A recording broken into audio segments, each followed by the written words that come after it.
Yeah, so that is how it's gonna go. So yeah, Omotoke, if you can unmute, just like introduce yourself and give us your fellowship experience and how the fellowship have helped you, so that we could have that.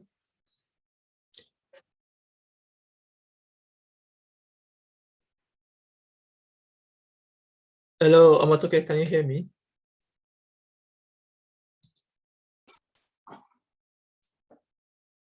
Yes, I can hear you. Okay, yeah, go ahead. I should introduce myself, right?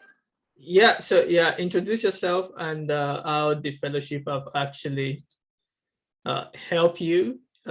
Yeah, so tell us about your work and Okay. how your fellowship experience, the track, the universities, and how it has actually helped you, yeah, in your line of work. Okay. Good afternoon, everybody. My name is Omotoke Titilope, and I'm a 2018 Mandela Washington Fellow, and I was posted at Wagner College in New York. And I think it's one of the experiences I've had so far. It's a life-changing one. Like, you are like open to different ideas, different things that you think you will not be able to achieve. And let me just quickly say this. Before going for the fellowship, I run an NGO called the Autism Awareness Foundation. I basically advocate for children with disability, and I say that after the program, I begin to look at what other things can I do and do I ensure that my NGO is sustainable and, it's effective in the long run. And that was when I came up with Terra Connect. So now I have an NGO and I also have like a business that I'm trying to start up. It's still in the startup stage. So the fellowship is one of its kind. It's amazing. It's awesome. And you get to meet amazing people also. I think I've done justice to that, Peter. Yeah, thank you very much. Okay. Yeah, thank you very much. So Mama Money, actually, yeah, you can go ahead. Okay, good afternoon, everyone. My name is Nkem Okocha. Can you hear me, Peter? Yeah, we can hear you loud and clear. Okay, my name is Nkem Okocha, and I work with Mama Money. So we have Mama Money Limited and Mama Money Empowerment Foundation. I'm a 2017 fellow, and I was posted to Northwestern University in Illinois, Chicago. Actually, myself and Peter actually went to the same school, but he was in a different cohort, and my track was entrepreneurship. And for me, going to Northwestern University for me was one of the, will I say, highest points in my life, because I've always shared my story, my personal background, and through the work I'm doing, being able to be posted to Northwestern University, not just Northwestern University, that's the Kellogg Business School, where we were exposed to CEOs of Fortune 500 companies. They came in and they talked to us, they lectured us how to build, organizational culture, team building, innovation. We got to visit different innovation hubs across Chicago. So, and the opportunity to meet with other change makers from other African countries. So, like I have friends from Rwanda, from Tanzania. So the fellowship for me was awesome. And after going for the fellowship in 2017, when I came back, my head was buzzing with ideas. So in that fellowship,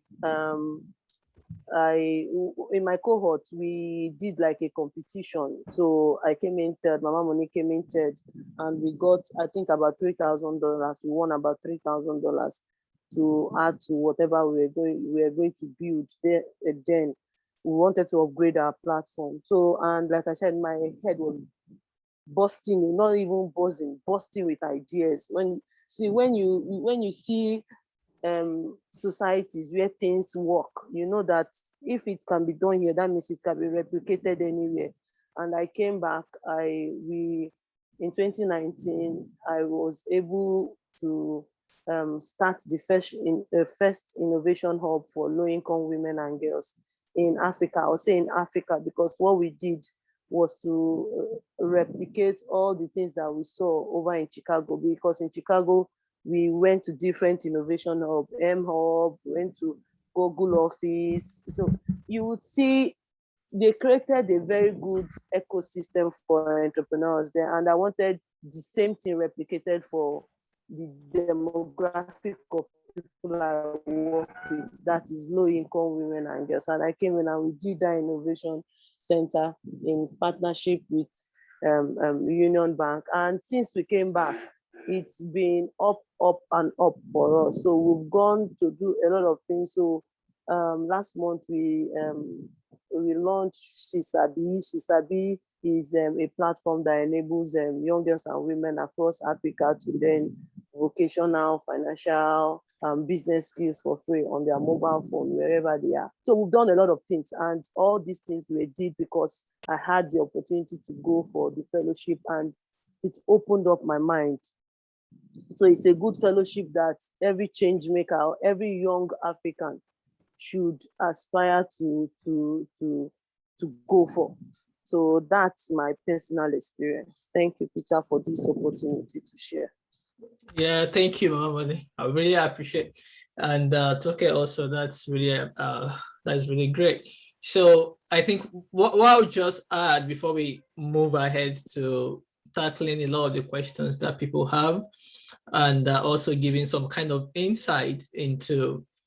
So what I would just say is that Mandela Washington Fellowship is an amazing place. You're going to meet amazing people. You're going to connect with connections, network that it will be like, you'll be like, wow. So, and that's it. And we are all like that. You can see the way we work together in the fellowship, supporting each other and everything. And that's just the spirit that Mandela Washington actually teaches, the spirit of giving back, volunteering, selfless leadership. That is what Mandela is all about. And that's what you see that shows up in a lot of the leaders that actually come out of this. And another thing I would say is this: Mandela Washington Fellowship is very, very prestigious one. So because of that, it's really, really, really, really, very, very highly contested, especially in Nigeria and other African countries. So, but that doesn't mean that you should be scared. And that is the reason why we are putting this conversation together, to be able to tell you that, yeah, it's not impossible. So before we go ahead to the question, there is one more question I will ask. So because Mama Money is on the spotlight. So because a lot of people are like, okay, I've applied so many times, I've applied, what is happening? Is it politics or something like that? What was your application experience like applying to Mandela Washington Fellowship? Okay, so for me? Yeah. Oh, okay. So I actually applied almost 3 or 4 times before I got it the last time. So just keep applying. So for me, the first time I applied, and the good thing about the Mandela Washington Fellowship is that they are not looking at your qualification.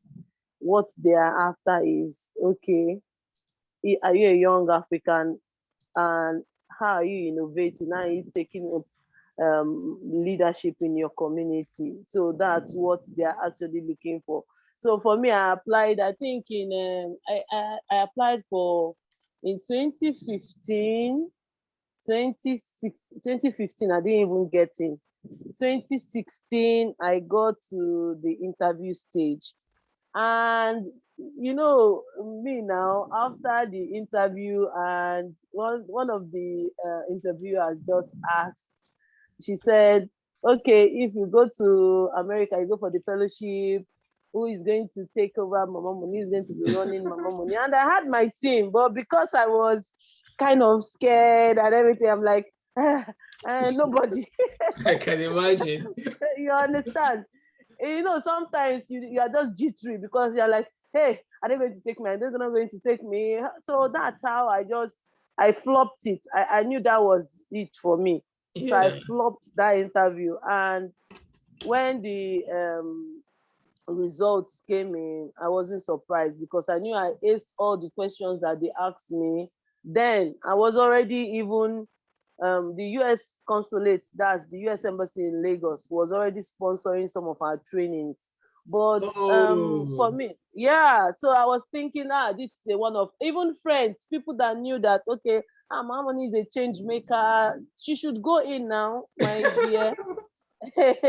When that result came outside, I did not get it. For me, it was like, oh God, why? All my sacrifice, everything, yeah. why? And when you now see people that to you feel okay, these people, they are not doing as much as you do, and they Yeah. get it.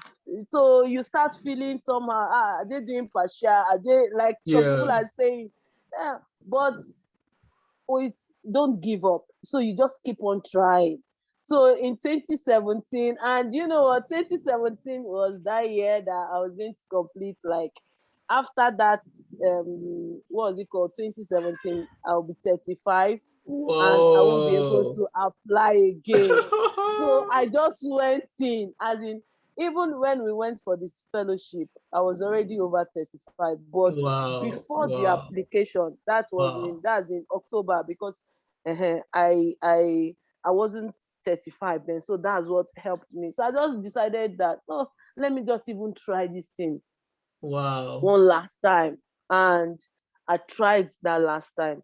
And by then I'd already done like two what was it called? I've already gotten funding twice from the consulate in Lagos. So most of them, they now knew me, they knew the work I was doing, they had come into the communities with me, they've interviewed the women, they've talked to the women.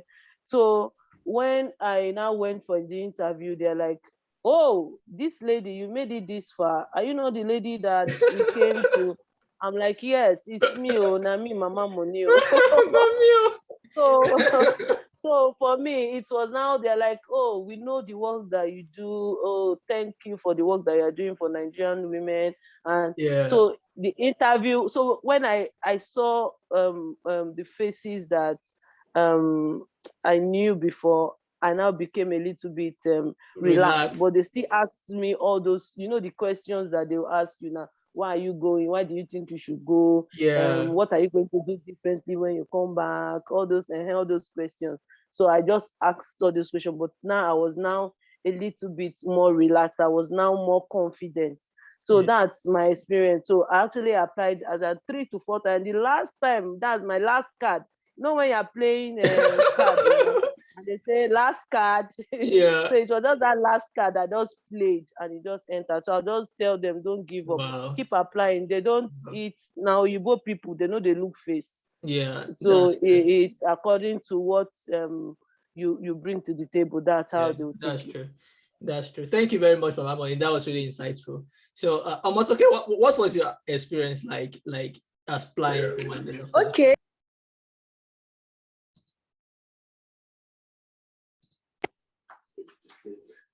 For me, it was quite different. I didn't have the experience that Mama Money shared. Some people, when you hear their story, you know that they are your seniors, and then you are So yours you is like acknowledge, express anointing. yeah.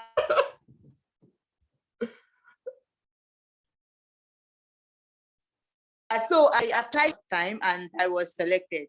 Wow. And it was just, I didn't even mean to apply.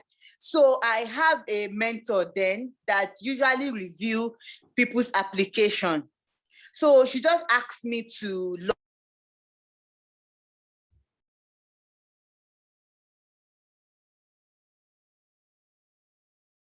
just said, okay. So, but then I was selected for Yali RLC, that is the regional one. Yeah. But when I got there, I saw people, applying, like everybody was so on it. They want to apply for the Mandela Washington Fellowship. I was like, wait, is it that like prestigious. And people were like, Toke, you don't know. I said, okay, well, I've heard about it, but I don't really think I'm doing so much that, will make me be one of it. So people were like, okay, Dad, don't worry. So everybody, we're plenty. We're like 50 people. Like, we're just trying to, we're just applying.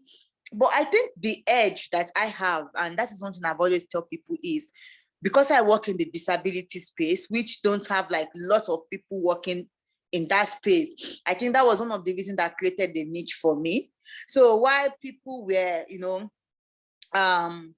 submitting generic application, my own application was kind of specific, even to the point of the type of disability I work with. I tell them, if you bring somebody with any other type of disability, I don't. I work with children with autism, and that is what I do. So I think that is one thing that really sets me apart. So I was selected for interview. When I saw the interview, like, only me is going to US consulate to go and do interview. I went there, and my panel they were awesome.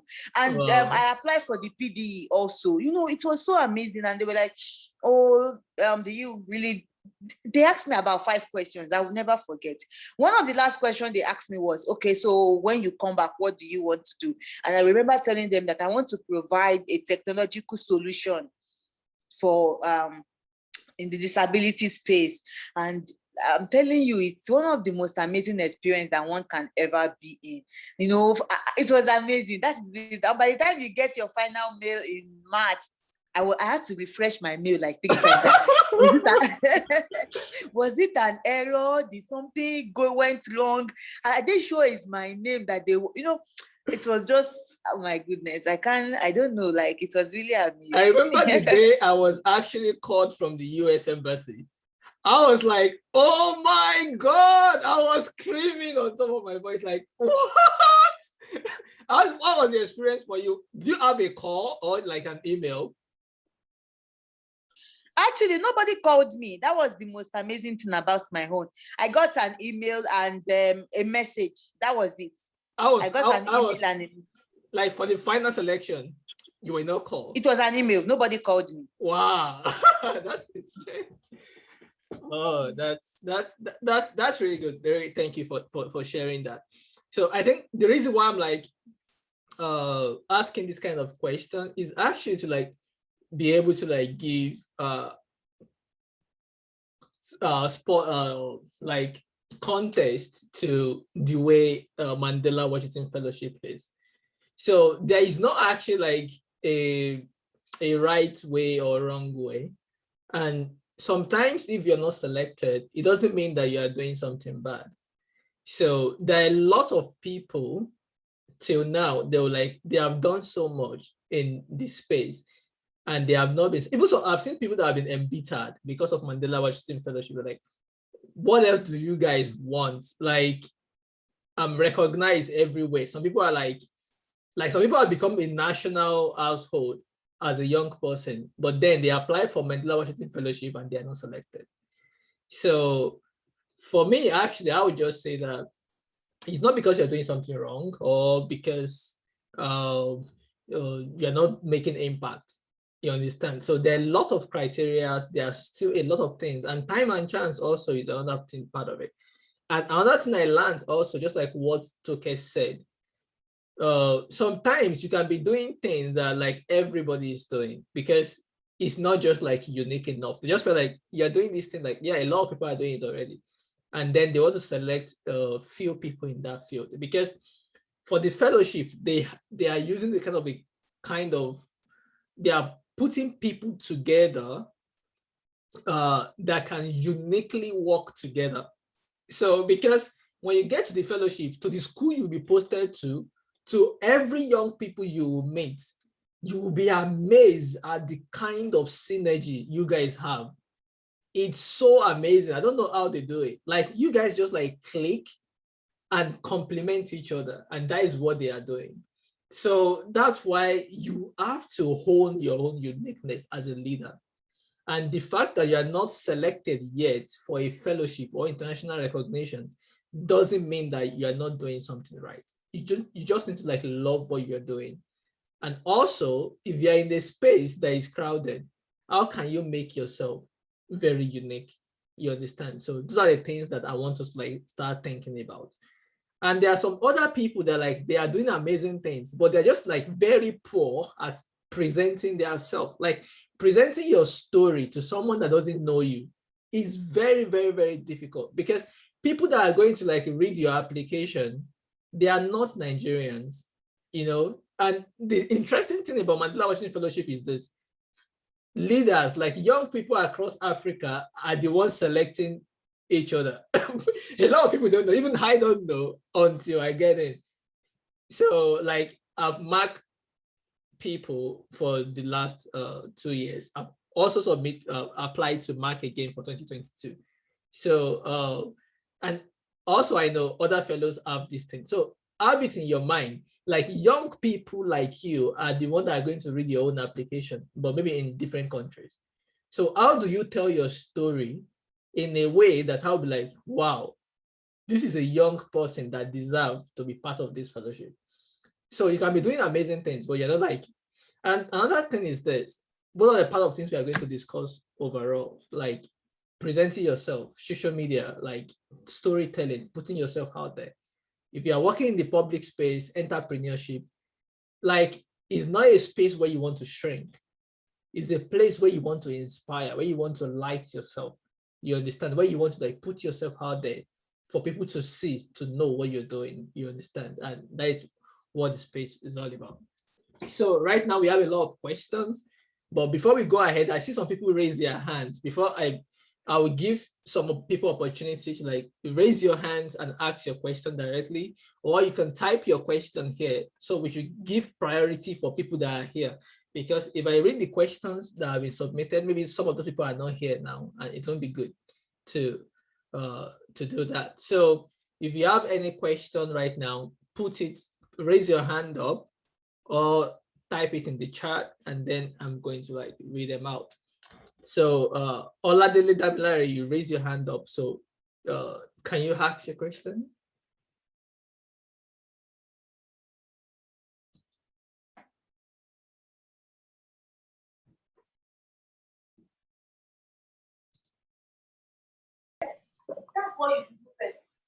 Okay, good evening, everyone.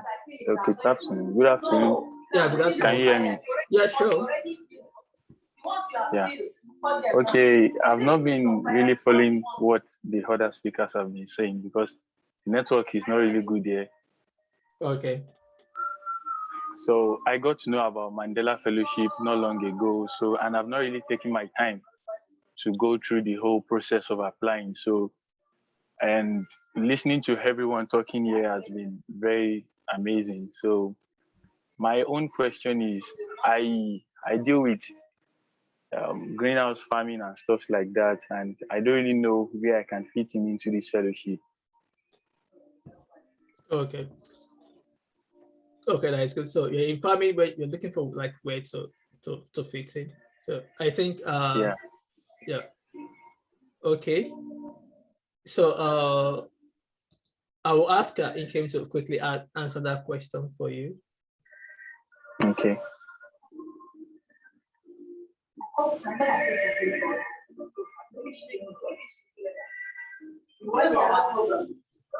Okay. So I think this should go under maybe entrepreneurship. Yeah. Can you hear me? Okay. Yeah. Yes, I can hear you very well. So you say you're into greenhouse farming, right? Yes. So do you farm to sell? No, actually, I've not been doing it in a large scale to farm to sell, but for now, I'm still doing just the construction. Okay, you are just doing the construction. Yes, for you now. See, okay, we it's still can like a tell startup. you. It's still like a startup stage. Yeah, I think yes, it's still at the startup stage because I've not really established a farm yet, but I construct. Okay, When like you do say you you construct for people? for Like people. your core business is Yes. constructing greenhouse. Yes. For now, it's constructing for people. Okay. So it could go under entrepreneurship, and you know, if you check the theme of this year's Youth Day, it has to do with maybe agriculture. So I've forgotten the theme.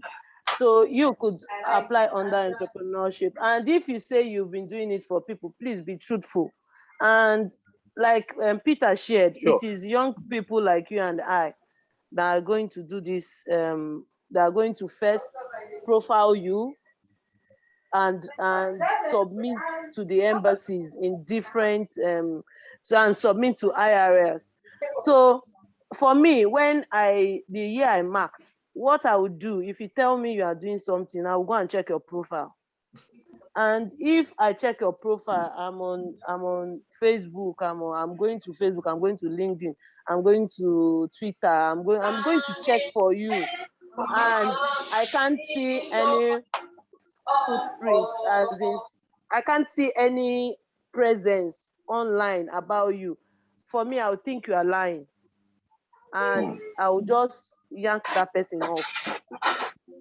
Okay. You understand me? Can you hear me? Yes, I understand you.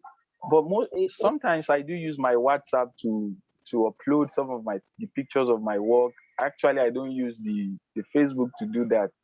So I don't really know if I should start doing that now. you have to start doing that now. And if Okay. you have pictures and you have videos of the ones that you've done before, you could do like a Yeah. throwback to when I went to Okay. Osun State to set up a green farm, throwback to when I went to Lokoja to set up a farm for this company. So you could do like that. Okay. You understand? Because see, you Okay. have to start sharing WhatsApp status after 24 hours. It is gone. Wow, I see. We Yeah. need that footprint. We need to see it. So like now, for me now, if like now somebody called me the other day and the person is like, ma'am, they told me about you, please let me know. I'm like, see, I have a lot of work to do. Go and Google about me. So if I go to Google, if I just search for you, what will I see? Even if See. you've not done anything, if there's no publication, your Facebook feed will come up, and everything that you are doing. That's why I'll tell young people to be very careful of the things that they post. So you are not going to post, I'm in the bar, enjoying my life. And now you now come and say you want to become a fellow. We are like, oh, if we have this guy, maybe Shayon go do for them. You understand me? Uh-huh. Yeah, I understand you. I understand you. Yeah, hope Thank that you very helps. Yeah, much. so go and post Yes, those very throwback helpful. pictures. Go and post them now as we're talking. Start posting. Okay, Joy Tokwe, go ahead. Tokwe. Okay. Hi, good afternoon. Good afternoon, sir. Yeah, good afternoon. Maybe. Yeah.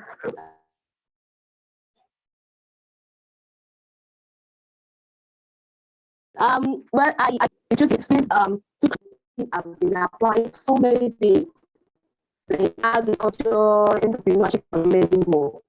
Like I said, that after like maybe 50 I've applied, I don't think I've been selected for top 5, and I keep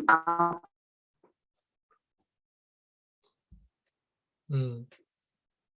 applying. I think Mandela applied for my full. So each time I always ask myself, what did I do wrong? I will not just do the right thing and let that be require. Because I just maybe how to apply for all of these things. And I would so many things that they stated, like, okay, this is what you should do. And this I do naturally on my own. So I'm wondering, is there any hidden thing that one needs to know, one needs to do that I am not really aware of, so that I can add it as part of my application process. Thank you very much. Okay. All right. Omotoke, can you help us with that? She's saying that she has been applying to a lot of applications, opportunities, and she hasn't been getting the kind of results, has been very low. So Omotoke, will you go ahead to like give insight on maybe is there something she's doing wrong or is there something she needs to do?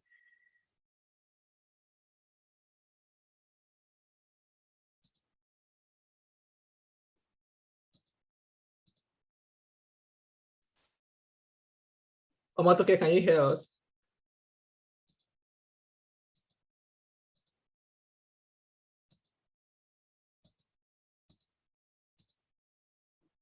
I'm not sure. Yeah, so what Joy was saying is that she has been doing a lot of work in her space in agriculture.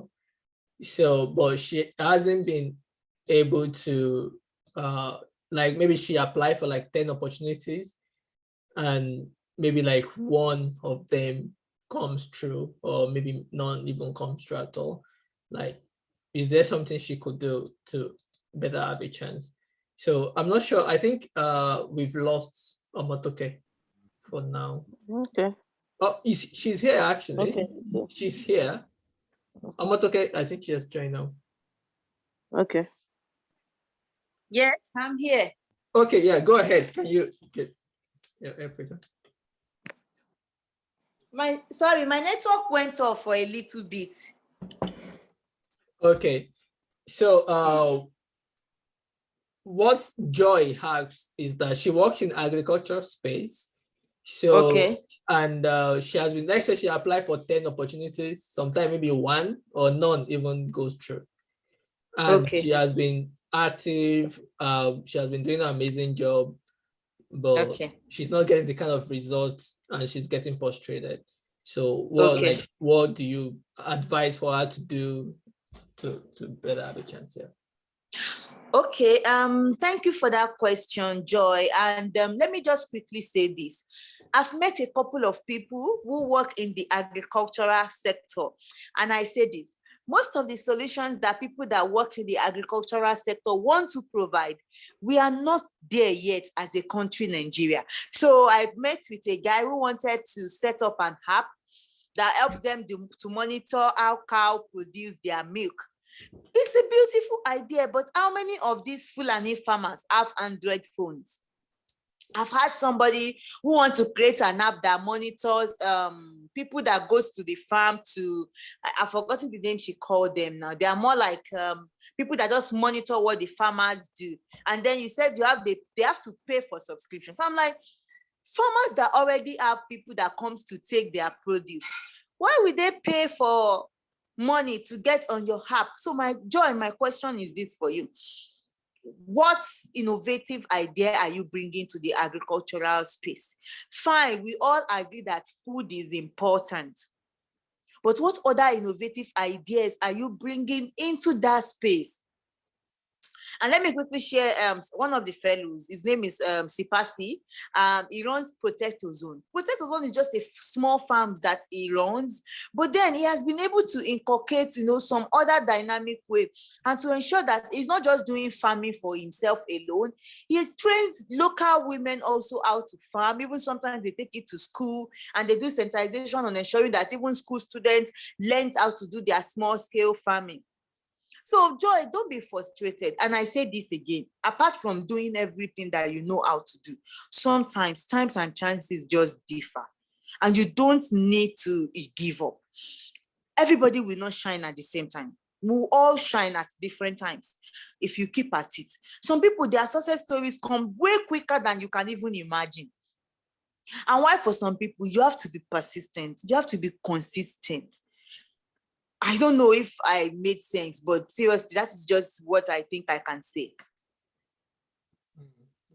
That's Hello. Yeah. that's actually. Hello. Yeah, we can hear you. Go ahead. Okay, thank you very much. Seriously, what has been my problem? At the point I got really frustrated, I told myself I wasn't applying again. Because there are some persons that I feel that they're not doing and one way they just apply and they are being selected. I will even apply for them. And somebody was like, at my own place, I feel okay. What's happy like? Now I get it. Many times a chance happens to everything. The fact that okay, I'm not selected down doesn't mean that okay, I'm not doing this right. Just like I said. So I really appreciate your input on this, and I will always apply. I will always try to give in my best, and of course, innovative is what I do. Thank you very much. Yeah. Okay, that's great. I think if you have your question now, just try and put it in the chat so that we don't understand how network can be sometimes. So I have like 7 people who raise their hands. So I will, but then for others, please just try and if you know you have a very good network, yeah, we should just I will allow you. So I think Tokwe, I think that helps. So what I would just say is that don't give up actually. Tokwe, so just keep doing what you're doing. Think of a new innovative ways. Look at everybody that are in your space. So what are they doing? What can you do better? What can you do differently? You understand? So let's go for that. So Dr. Saliu, can you ask your question? Yeah, good evening, everyone. Yeah, good evening. Good afternoon. Yeah, I'm into health. I'm a medical doctor, and I wish to be part of this fellow. I came across this Mandela fellow about 5 days ago, and I tried my best. I submitted my application yesterday. My problem is that, my question is that, as an employee working under either a government or a private institution, and yeah, I'm luckily selected to be part of this fellowship, how can I convince my employer to allow me to go for this fellowship for that period of time without my appointment being terminated or without my salary being held? That's my question. Thank you, everyone. Okay, yeah, that's great. So yeah, that's a very good question. I think this also will answer for a lot of one. If you're working and you want to attend Mandela Fellowship, since you have submitted your application already, try to start having that conversation with your employers. You understand? So tell them about it. Tell them how prestigious it is. Connect with other fellows. I know a lot of fellows that work with organizations, especially governments, parastatals. Even there are a lot of doctors that are working with governments and private organizations that they were part of Mandela Fellowship. At least I know of several doctors in our cohort in Nigeria. Our VP then in our cohort, she was a doctor, Anita. She's a consultant now. So yeah, the idea is, in as much as you have a good behavior and you know that, yeah, this is for your continue career development, and the knowledge you're going to gain from there, you are definitely going to use it to impact your employers and make your own work better. So focus on that. Tell them that, you understand. So tell your boss, it's about relationship, So I think that will help us.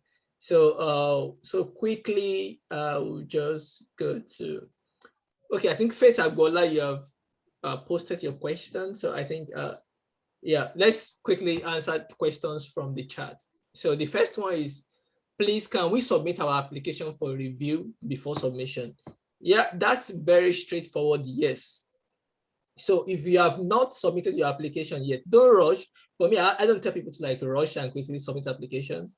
Yeah, so if you're not too confident about your writing, you want to edit and everything, yeah, you can do that. If you want other people to like review for you, yeah, we'll do that. So like we have a private group for my also that we're trying to like help people review their application. So if you want, after this, I'm going to share the link. You can join it on Facebook and we can help you review your application if you want. So also, I would say that, yeah, don't rush. Like for me, sincerely, like perfect English and grammar is not really what they're looking for. When I wrote a very terrible application. So in terms of, because I didn't edit it at all. So when I applied for Mandela Washington Fellowship, I was in Germany then. So I was even in the fellowship during that period. So it was about to end. So I just like quickly submit in like 2 hours. I wrote everything and submitted. So I didn't really preview anything. So it's about the genuinity of your work, just like they have said, and your uniqueness. And because you have to like be unique and be different as a leader. So own your own leadership style. So that's the thing. So, and every one of us here have our own unique style. I have my own unique style. So I think I was having a conversation with a friend today, and she told me that, like, okay, in the picture I used for this event, like I wasn't like corporate a lot. Like I was dressing like some, and that's me. I'm not like a suit corporate dressing kind of guy. I'm not that guy. You understand? So it has worked for me over the year. I just want to be myself. So there's some people that they're like, they dress uniquely, they wear very nice suits. So just find your own niche and look at what is working for you and stick for it. Build your own personal brand based on what works for you. You understand? And be unique. So nobody's going to penalize you because you don't wear suits. So it's about your own uniqueness that you want to like showcase to the world. You understand? So if you're like suit kind of person, dress well. If you're like traditional attire, then take nice pictures and do all that stuff. And if you want to be like be different from other people, yeah, be different. You understand? So don't let somebody tell you it's your brand, it's your own leadership journey. So you should own it. You understand? So the next question here is for a lawyer running my lame in England at the moment, please, what are my chances? So prior to coming here, I have worked in the policy and advocacy area with community work in local communities in Nigeria on elections since 2014. I think Mama Money will can help us answer this. So, so what are my chances as a lawyer? And she's currently in England also. Can she apply? So, and she has worked in policy and advocacy. So I think this is an area of like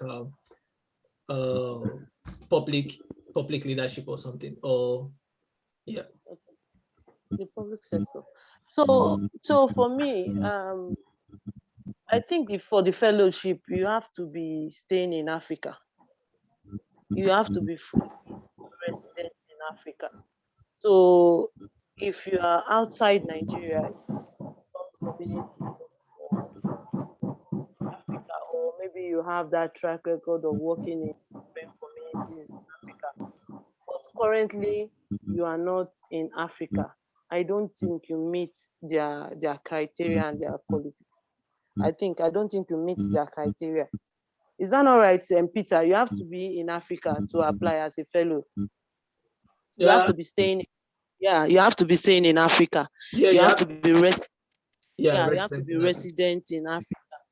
Yes, you have to be resident and working, I think, in Africa for you. Okay, you might not be working in Africa because we have tech people that they work remotely. They're in Nigeria, but they are working for organizations in the US or in Europe, but they are in Nigeria here. Okay, they can apply because they are currently staying in Nigeria. But since you don't stay currently in Africa, so I'm not saying Nigeria, in Africa, if maybe you are not in Nigeria, you are in Ghana, you are in other parts of Africa, you can apply. But since you currently not staying in Africa, I don't think, go and check the criteria. I don't think you qualify. Yeah, I think it's important to check the criteria because since you are like a student abroad, it's not like you're permanent resident there, and you have like track record of work outside. I have during our own fellowship, there are people that are students that are studying, like Aruna, she was doing his PhD in Japan when he applied, and he was able to like come to the US. So I think I will get more information from him on this. It's part of my also group, so I will ask him directly in the group to give more light on how he did it during his own period. So I think the most important thing you want to showcase to them is how what you're doing is going to impact back home. You understand? So that I think that would be like a very important. And is she a student? Is she a student there in England? Yeah, studying. Okay, I was thinking she stays there. Yeah, he's studying. So so I am an elected community leader serving second term. What do you think I can do to be fellowship for the fellowship? So I think for these are generic questions that we have actually answers during our conversation. So So I think you could have picked one or two things that you can do. If you're a community leader, because Yali is all about building communities anyway. So just tell your story, be truthful, you understand, to yourself, and tell that story of what you have been doing. So, and with track record also. So Faith, I think Faith, I would like you to actually like speak. So like you have a lengthy question. So I would like you to like talk about this. Faith, can you unmute? Where's Faith? Can you raise your hand again? Yeah, hi, hello. Okay. Yeah, go on. Yeah, go ahead. Ask the question. Well done with the session. I've been learning a lot.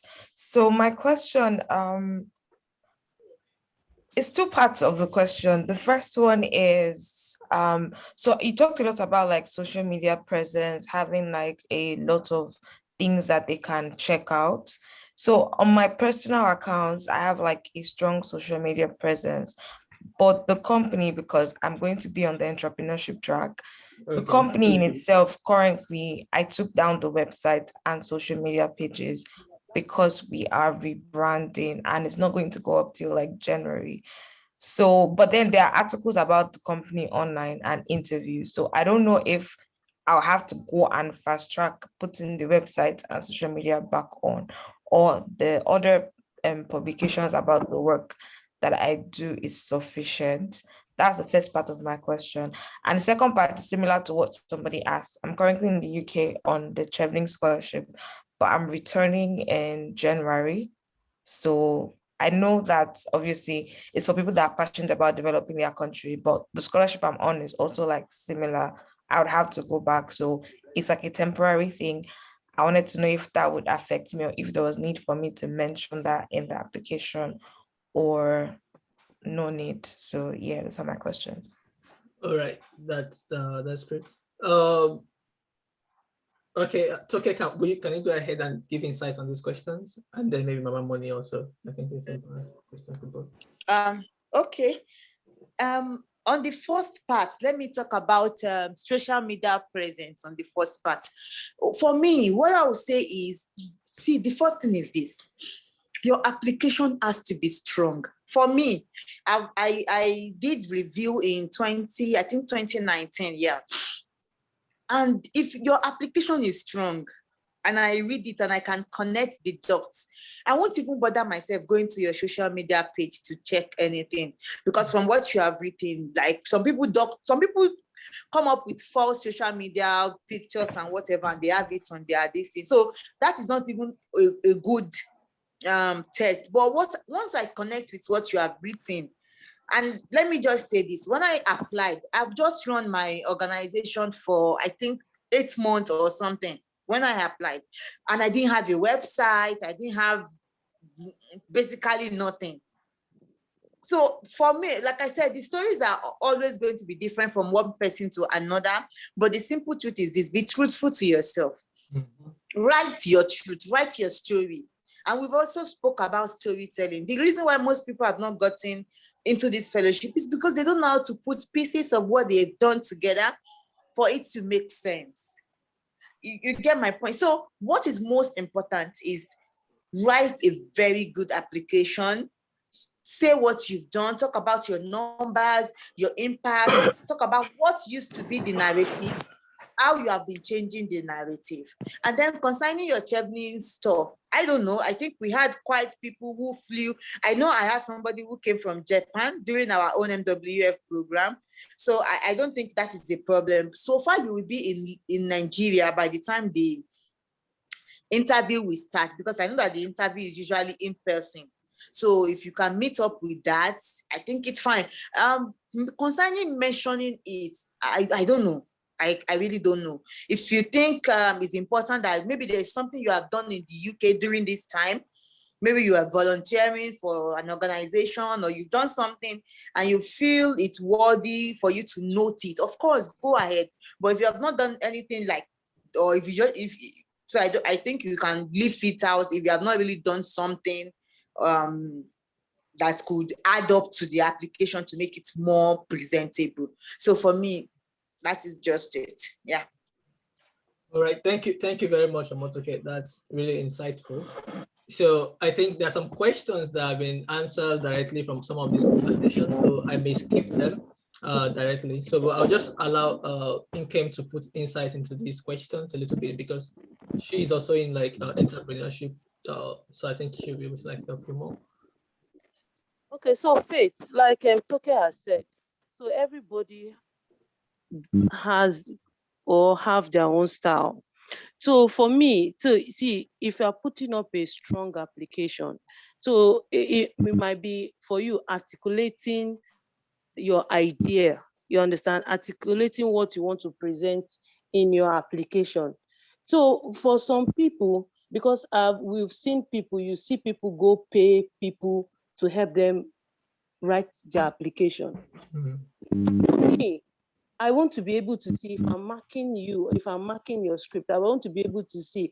You cannot just, so if you're talking about social media, you can't just go and just put up, just like somebody like me. If I go for my outreach, immediately I come and put up my pictures, you are seeing it there.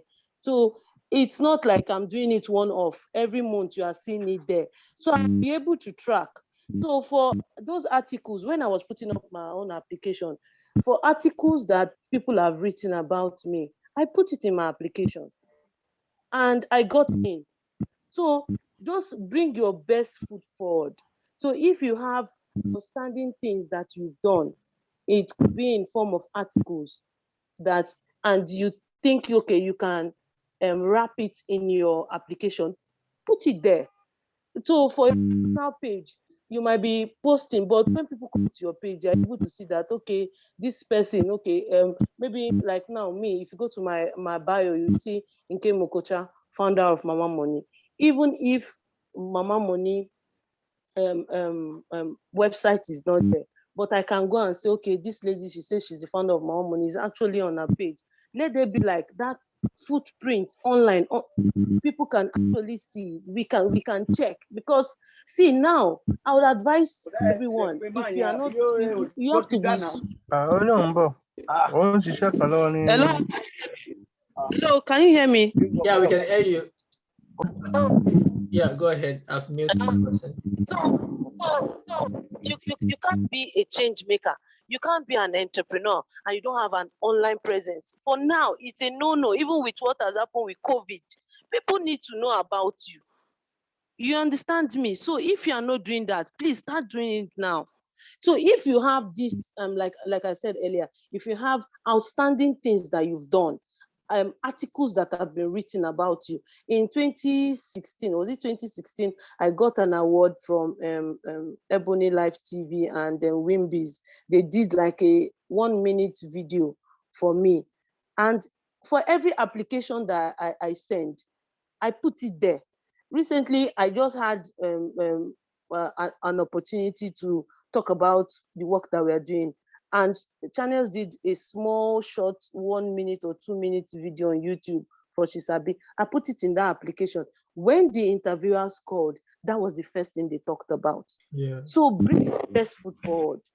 Everything, just all your armor, everything, just pack them and put them there. So for some people, you are able to articulate the idea and the person marking it can connect, good for you. But if you cannot do that, for other people, you can articulate the idea, but they want to see, okay, this person, as somebody else help this person put up this application, can we go and verify and see if this person is saying the truth? So you need to have an online presence. It's very, very key. Thank you very much. That was really amazing. I hope that I've given insight to a lot of questions, and a lot of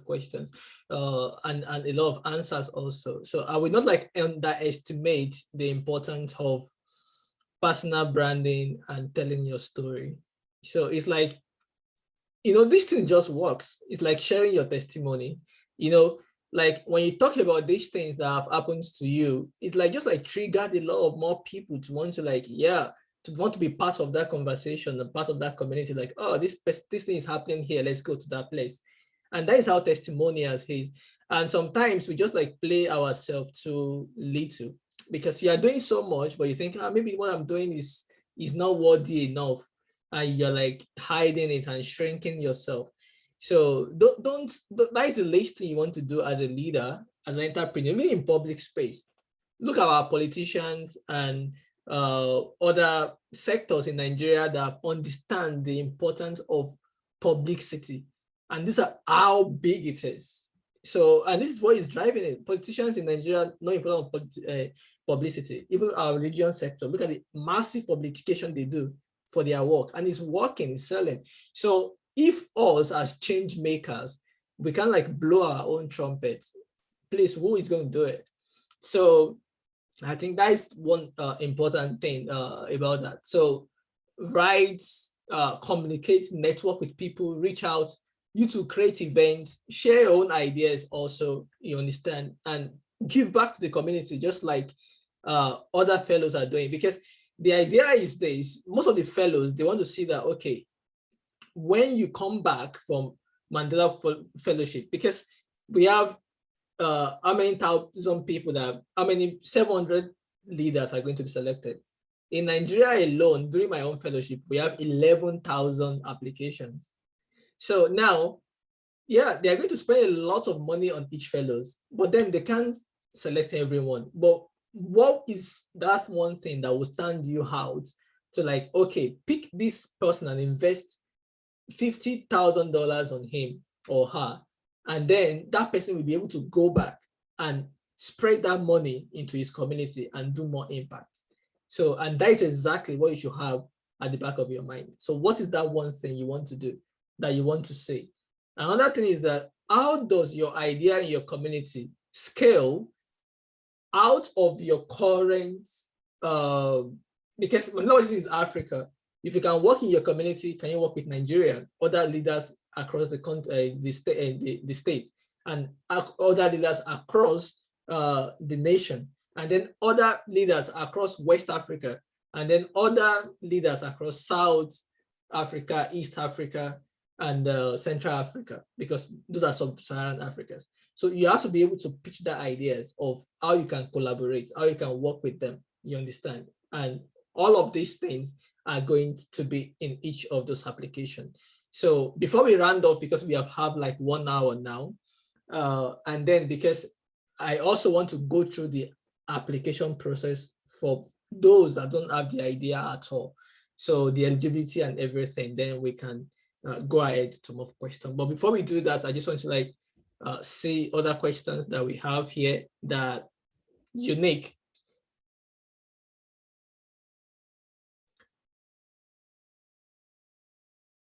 Okay. Okay, yeah. So for people that are like, you have social media that are not like your name, and your official name is different from your social media name. So I think what you should do is this. For me, I think that social media is what it is. Number one is for socializing with other people. You want to like share pictures of weddings. You want to have banter with other people. You want to do all those things. Now, that is why you can have multiple social media accounts. So if you want to have an official social media account, so I have an official social media account where you can post interesting things about your work and your business. And you can also have like pages for yourself. So what I do, I'll just like run this up for social media stuff. What I do is this: my personal social media account, which is my Facebook, is locked down. You can't Google it from outside Google. If you Google my social media or anything about me, you won't see my Facebook there. So it's a setting I set up myself. So, and the reason why I do that is because my social media Facebook account is for me, it's personal, you understand? So that is where I have banter, I have fun, we fight, we do all of those things. And those things doesn't represent me as a leader, you understand? So is where we have fun. So you have to be able to separate that. You understand? So I lock it up that this page cannot be archived by Google. It cannot be searched.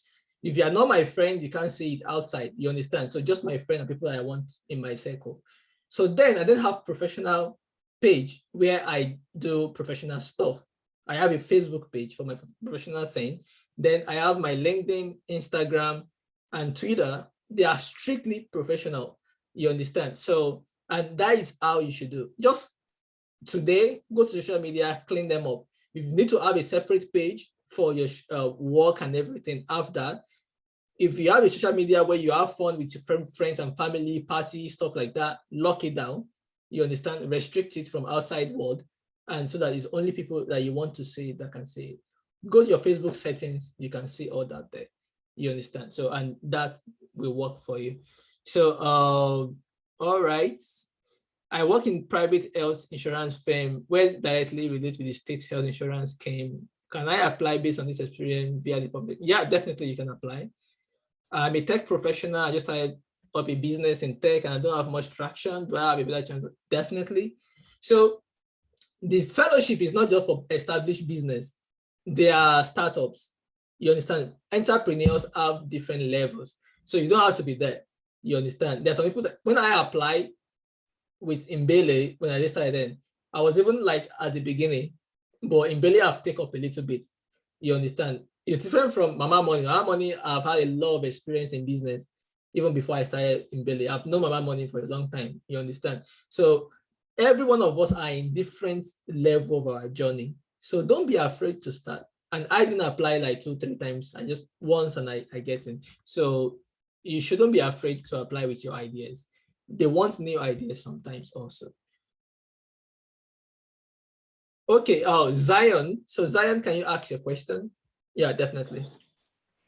Okay, so hi, hello, can you hear me? Yeah, we can hear you. All right, I just even posted it, but let me just ask it. So I run a low-cost school where students can, it's a free school for orphan children, but Okay. it's low cost for rural dwellers, like low-income earners. So it's $33 a year to gain education in my school. Now, I've been running that school since 2017, and Okay. I've applied for this fellowship. In 2016, when I've not even started the school, I was shortlisted for semi-final, but I couldn't I didn't know about the fellowship too much. I just applied. But since then, I've been applying with this same thing I do. And then also, apart from these 2 schools I run, so one school is free. I have a new school coming up now that from on the 13th of September, we're going to start running that school free. My first school is low cost. My second school is free. So, but that first school is free for orphans too. Then also, I run yearly, once a year seminars for people writing JAM and WAEC. I run seminars. I've been doing that for the past 8 years, and we've had quite a lot of people attend my seminars.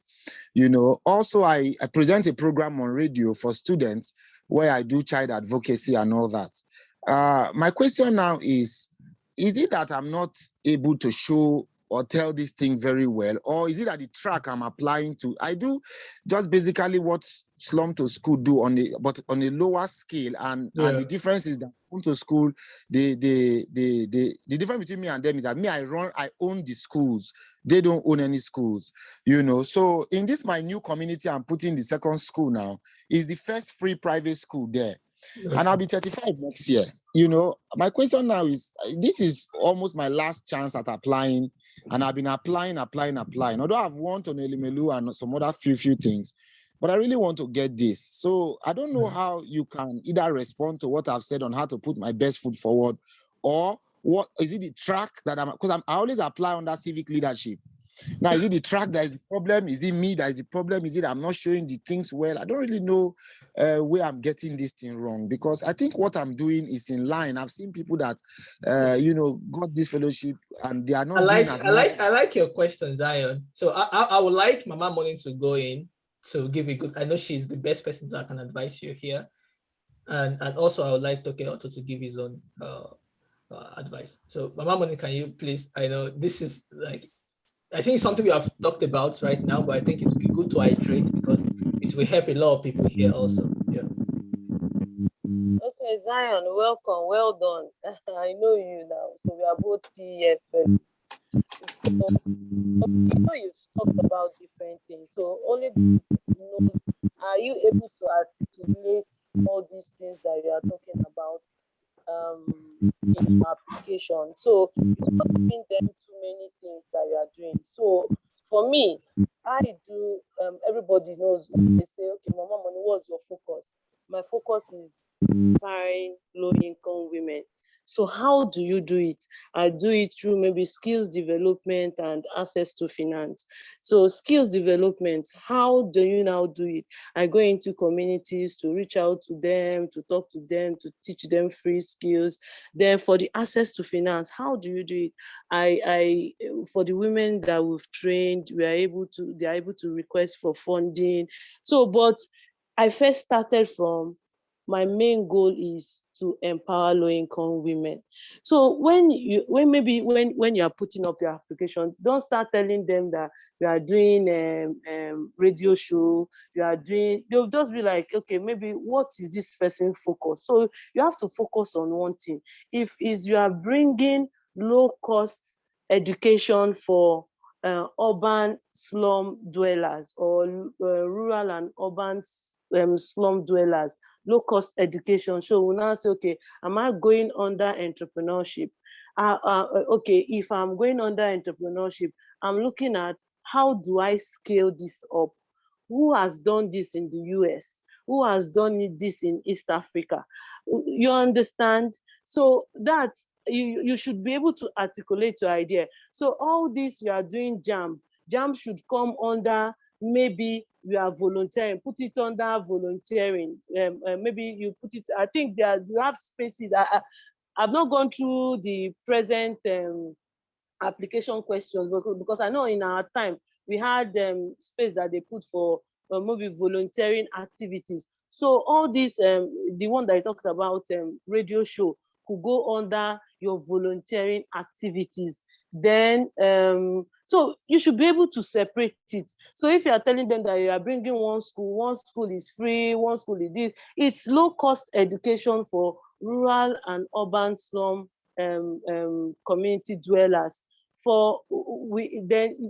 There's a way you should put it, that okay, for some it is free, for those that are orphans is free, but to sustain it, we collect just maybe money to help us cover our costs, because you are doing almost like what I'm doing. Because what I'm doing is I'm training my women for free, I'm charging them loans, and the loans, my interest on loans, I'm using it. That's what makes me Mama Money sustainable, because people want to say, how is this sustainable? Even for the non-profit sector, if you are going to collect money now, funders want to know, how are you sustaining yourself? Because nobody, if I give you money this year, if I don't give you money next year, will you be able to survive? So that sustainability, they are always asking for it for any funding opportunity you're looking for. So you should be able to show how you are sustaining your is it a foundation, or is it your social enterprise? You should be able to show that, just have one main focus: education. You are providing affordable education for low income earners, people at the bottom of the pyramid, children that are staying at the bottom of the pyramid. Then you can now begin to, when they ask other questions, you can now begin to lay all these other services that you are doing, you can now begin to lay it. But you should be able to articulate that, say, see, this is what I'm doing, because I feel that you are doing a lot, you are doing well, but maybe what you do, you join Peter's group, that's former also, so that they'll be able to help you review your application, because I think you are doing well, because I know you. And like we've said, sometimes it is time and chance. And also one thing, when you applied in that 2016, you know, this we can't say what really inspired then. You understand? Because sometimes when you apply, and maybe then you say you're not really ready, sometimes you might just be let us not say they bookmark somebody, I don't know, I'm just saying. You understand me? So I think maybe Toke should just maybe share her own perspective. But me, I feel you are doing well, because I know you. But Yeah. being articulate what you are doing, because when you start telling them that I'm doing radio show, I'm doing this one, I'm doing Jambo, I'm doing, they'll be like, what's this guy, what's he going for? So I think you should go under the entrepreneurship track, that you are providing low cost education, and you want to scale it. Who is doing it in then you now begin in your application. One of the things I did was that I looked for organizations. So organizations that do things like I do, like Kiva. So in my application, I was able to put it there that I want to see how, I want to go learn how organizations like Kiva, how they started, how they've been doing what they are doing, so that I can gain insights to scale what we do at Mama Money. So this is what I think, that's my own view. Maybe Toke would also share a little bit of our own advice too. Yeah, let me just right. add like 2%. I think one of the fundamental problem that most people have when it comes to application is this. Most of us have not yet defined our problems. See, when the problem you are trying to solve, you have not well defined it, it will be difficult for you to articulate what you are doing and how to put it together. Let me expatiate on that. Now, what you do, you said is similar to what Dreams from the Slum do, right? Do you know that Dreams from the Slum is located in a particular community, Ajegunle? Now, he has discovered that in this community of Ajegunle, these children do not have access to education. And for that, he's trying to provide access to education. In the long run, he discovered that, okay, access to education is not their problem. Their parents are also very poor. He picked that in. But the foundational problem for all of this is that Ajegunle in itself is a slum community where people are rural dwellers and they don't even have enough, and most of them are living under the poverty line. For me, I identified the problem that people with disabilities do not go to school, and because people with disability does not go to school, it affects the overall impact of their development, inclusion, and all of it. Even Slum to School is located in a community called Makoko. And they have schools that they have adopted to ensure that children within that community go to school. It's still the same problem. So what I'm just trying to say is that you have a very beautiful idea, ensuring that children in rural communities and all of that go to school. Your issue is this: list your problem, list the solutions you are providing to it. So you do JAM tutorials, which is also amazing. We have over 60. What is the problem of you doing JAM tutorial? We have over 60% of children that sit for JAM that comes out failing for JAM. So you do those JAM tutorials to ensure that those children will not fail and they pass. See, this is my own is this. Most of the reason why we fail at application is because most of us jump into providing solution without really, really thinking of the root cause problem of what we are solving. If we can know the root cause of the problem we are solving, it helps us to articulate your solutions have to be articulated. One step should lead to another. Let me just use this as the final example. When I started my NGO, what we were doing was just to post on Facebook. When I read, I just post on Facebook. Later, I saw that, okay, people are really interested in it. And I organized a walk. We did an awareness walk in a community where I grew up. I saw that a lot of people don't know about it. I started going to schools. Do you see how one step is leading to another? From advocacy to work, to going to schools for training. From training teachers, I saw that even parents themselves don't even want to bring their children to school. We started reaching out to parents. So all these things are what you want to articulate, not that you tell them you do radio shows, you do this. You have to pick a struggle. And I don't know which track you could apply for, because if you want to go through the free school that you provide, you are probably tending towards civic leadership. But now, if you say you provide low cost, that means you are earning money, you are collecting money. They are tending towards the business side, because of course you are collecting money from that. So I don't know. I think that's just my own 2%. Much almost okay. I think in closing on this conversation, what I'm going to say is, Zion, just like Mama said, you're doing a good job, which is good, is evidence. A lot of people have seen what your work have done and everything. But then because you do too much, it's difficult for you to like bring everything together, because it's just like a lot of things you're doing, and it will confuse people a lot. Because like when we started in Mbele, that was the organization I was building. I was selected then. I can notice very well, even then, Mbele is not even launched when I went to Mandela Washington Fellowship. It's not launched yet. It's just the problem identification and the possible solution of what we think can solve it. You understand? And that was really narrowed down and stretched out. You understand? So, and I think that is what you want to do. And I would advise you go on that business and entrepreneurship. Why? Because if you education on that NGO is very difficult. Even though Khan Academy is education, right? It's under NGO, but still it's still business in the because Khan Academy is very sustainable. You understand? So you have to be like any business or any idea you have, and you have to put like sustainability. Even now, we are even telling civil leaders to be sustainable because grants will not be available all the time. You understand? So for you to like take the sustainability element into it, and then you can apply that. So I'll just give you one thing. This the organization in the US you can tie your solution to is Open School, Open Free University US. Is an amazing school. If you follow me on LinkedIn, I can send you their link. It's an amazing school. It's a free-run university, very sustainable, and it's a good one. You can read more about them and see how you can tweak your business model, and you just talk about them in your story, what they are doing, and the impact they have made, and how you think your free school can do the same thing. You understand? So look for that. I think that free school in the US is amazing. You understand? Because also in the application, they want to see how a US organization you can connect with them to be able to, because I was connecting with people in Khan Academy, we were building in Billy then, and also other AWS, we're working with AWS, we went to Amazon headquarters then, and a lot of things like that. So go to under business entrepreneurship, look at how your business, your school can be sustainable, even though it's free, but who's going to pay for it? There's nothing that is free in this world.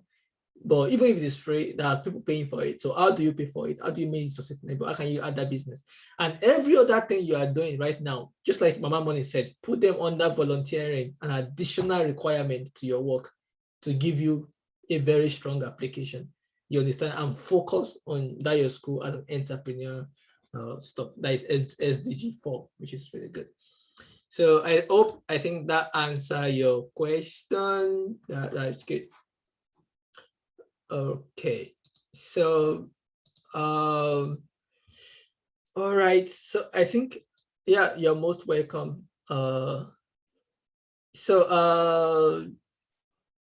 Mohammed Hussein, can you ask your question? I think we just take 2 more questions and then we go. Mohammed Hussein, okay, yeah, go ahead. Thank you. My question is, before you were saying at this moment, that was why the question came up. So I want to first tell you what I do or what I intend to do.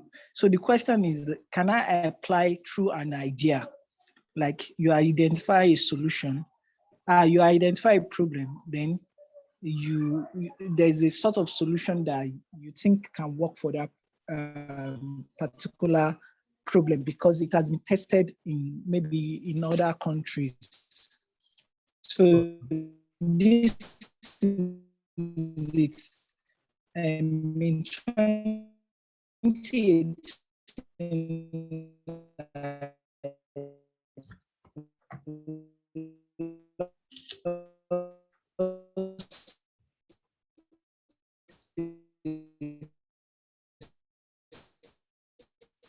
oh, okay.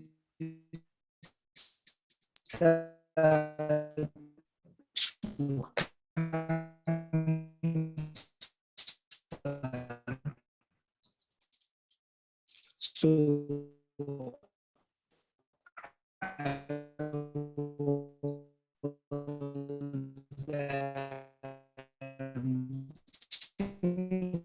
then I've been like obsessed with the fact that, okay, this is as a result of late detection. You detect.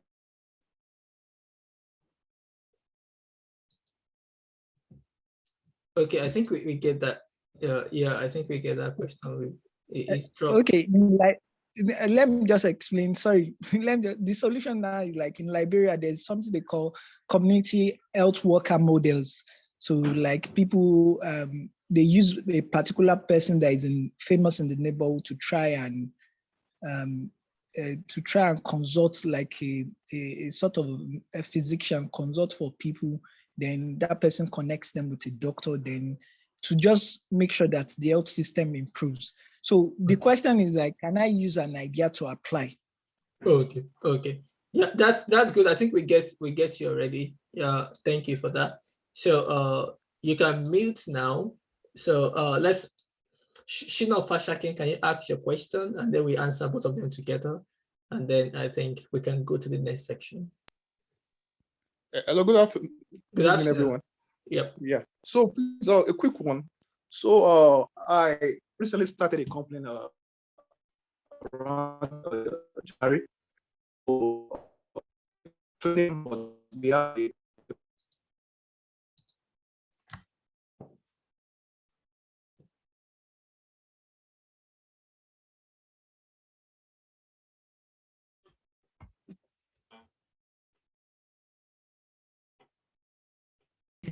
training for like free leadership training for young guys. But I don't know if how I'm going to just package my application to reflect both sides. Can you hear me? Yeah, we can hear you. Can you just Yeah. rephrase that question again from we lost the beginning. Okay, so I run like a CSR part of my company. We do free training for subsea engineering. So just for new graduates and just free. Then I aside from that, by extension, we are looking to run free training like leadership training for you too, at the political side. Though I'm involved in politics. I was involved in 2019 election campaign, everything. I'm a party member, but I'm looking for a way to synergize both the two things I'm doing, then apply. But I don't know how to just put it together. Okay. Thank you for that. I think we get you. So there are two questions. I think it will be the last questions for both Income and Tito, because I don't want to like waste your time. We have go into 1 hour 25 minutes right now. So I'll let them answer to these two questions. So then after that, they are going to give us a closing kind of advice, like what are the tips, insights, generally for everyone that will help them to be able to put a strong application. So let's start from Omotoke. The first question is, can I apply as with an idea for the fellowship? And the second question is, Shino Fashakin, how can he package leadership training? How can he put it together to be able to like apply for the fellowship? Yeah. Okay. For the first question, you saw an idea that has worked in a particular country and you want to use that idea to apply, right? Yeah.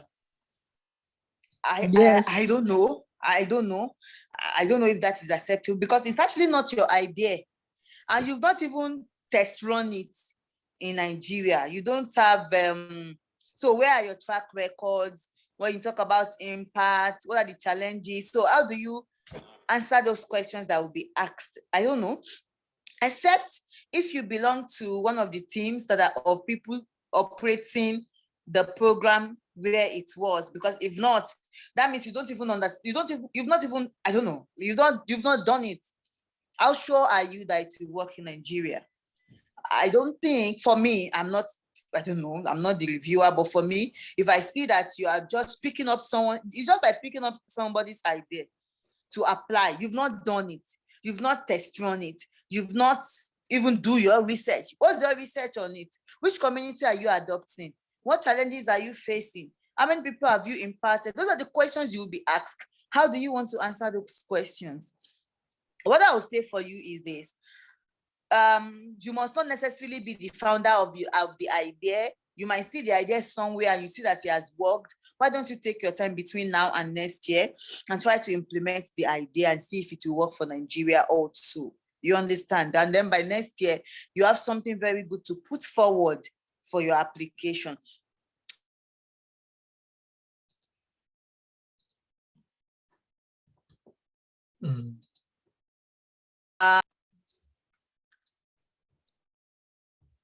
I didn't get the second question very well.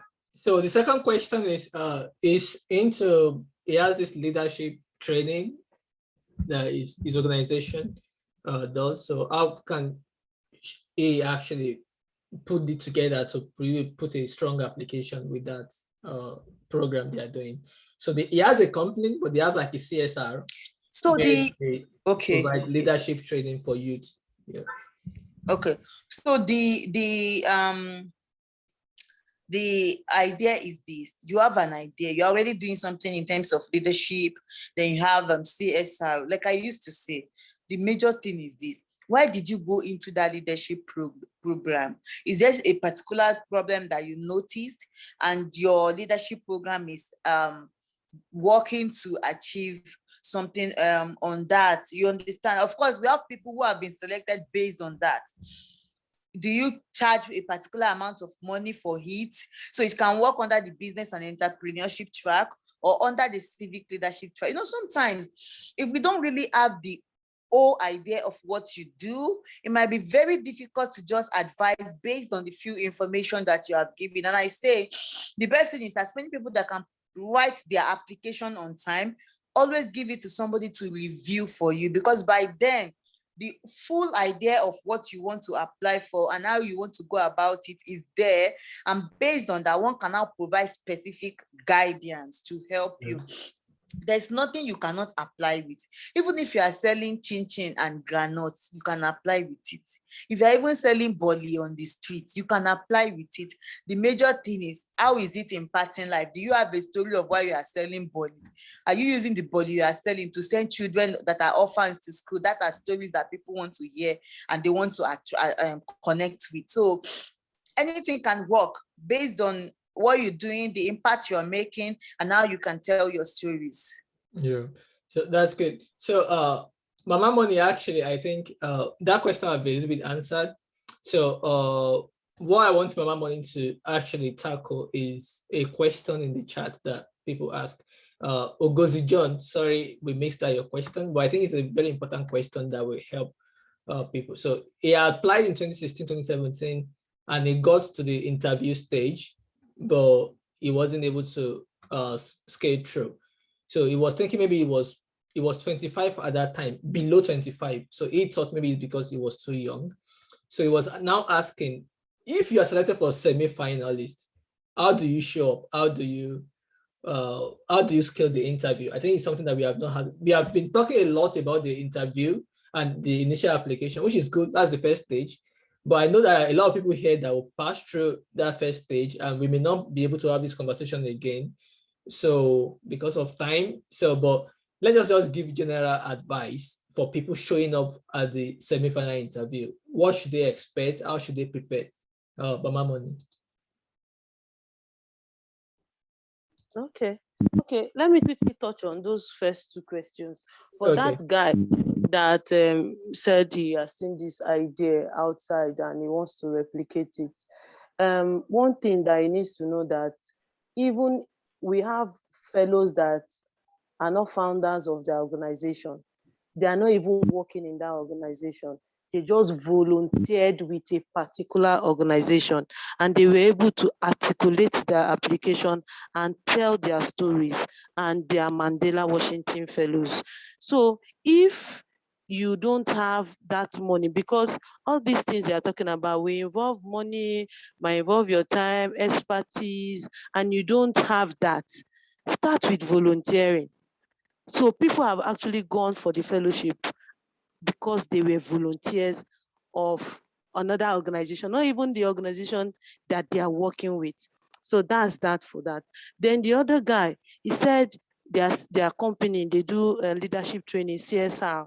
So like Toke would say, have you identified like why you went, your organization started that training for what's it called? Young people, that because you said something about being a member of a party, that means you are maybe passionate about politics, or you maybe want to become a politician. But first, you talked about your company. Are you the founder of that company? You understand? So if you are the founder of Yes. Are you the founder of the company? Yes, yes. Actually, we do free trainings like engineering or subsea engineering trainings. Yeah. Free. So yes. We do. So you can apply as an entrepreneur.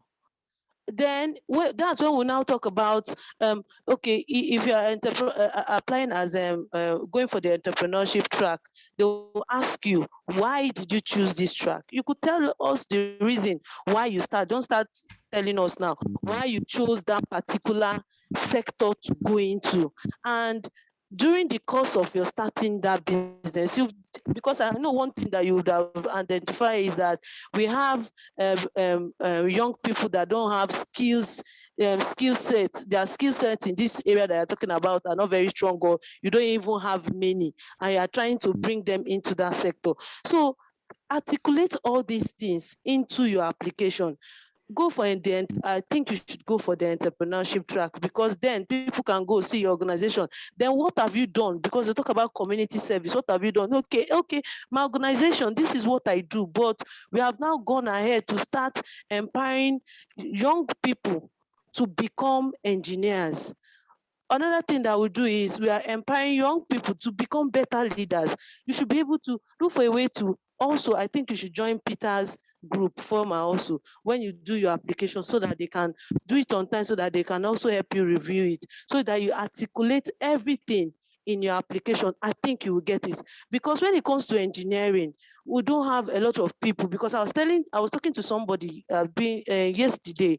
I am a manufacturer. Aside what I do, I own a factory, and I have to go make my mold in China. And I'm telling people that why the people I got to make molds in Nigeria, their molds were substandard. I'm like, see, if we had engineers that could go to these countries and go and learn these things and come back, I said the person will be sitting on money. So you see all these PET bottles that we do, the pure water bottles that we do, all the molds that they use for all the pure water company, Coke, Fanta, all the different beverages, the molds are coming in from China. You understand me? Imagine if a young person goes outside to learn that skill, teaches other people, and we start making our molds, our PET molds. Not even PET, there's another mold for all these creams and the rest, all of them in China, if we can start doing it here in Nigeria. So you are solving a very big problem, but just be able to articulate your idea very well. And I think go join. Peter, please post that link so that they can actually go join now before we end the call. Then for the last person that talked about going for your interviews. So one thing I will say, I'll tell people that when you are writing down your questions, your answers, keep them, download them and keep them, so that you are not telling them when you go for your what's it called, interview. When you were applying, you told them that you've been able to impact 10,000 women. When you now go for the interview, they now ask you, okay, young man, how many women did you say you've interviewed, you've impacted again? You now tell them 2,000. That means you are lying. So save your application. That's my number one advice. Save your application so that, and when you now get, by God's grace, you are choosing to come for interview, go through the answers that you gave and be confident. So for me, I talked about how I lost my first opportunity because I was not confident enough. I knew what I was supposed to say, but because I was scared, I was fidgeting, I was stuttering, I couldn't get in. Because though I had the track record, though I had the impact, but I couldn't really articulate. I could articulate everything that I did in my application, but when it came to the interview, I was stuttering, I was scared. You could see me shivering. That's how I am. But over the years, I've learned to be better. So you can start maybe with your brother or your wife or your sister in the house. Say, my brother, ask me this question before you go for interviews, so that you sit there. And one thing about white people is you look them straight in the eyes. So for me, Nigerians, Africans, now when they ask a question, if you're looking at your elders' eyes, they'll say, this one no get respect. For white I people, can imagine. And me that you are born and brought up in Lagos, I'm like almost like though came from Delta State, I'm almost like a Yoruba girl. I'm kneeling down and looking down. So I wasn't that confident the first time. The first opportunity I got at the first stage. Yeah. So you have to be very, very confident. Own your story. Tell if you are not lying. So if you are not lying, you should be able to tell your story. So like I share my story everywhere, how I started is the same thing. If I'm repeating that story in 1,000 platforms, it's the same thing I will tell. I will not lie. So it's easy for me to come and tell you that story and I will not stutter. You understand me? Like seven wives. Mute, for God's sake. Please Sorry. mute. Hello. So Yeah. own your story.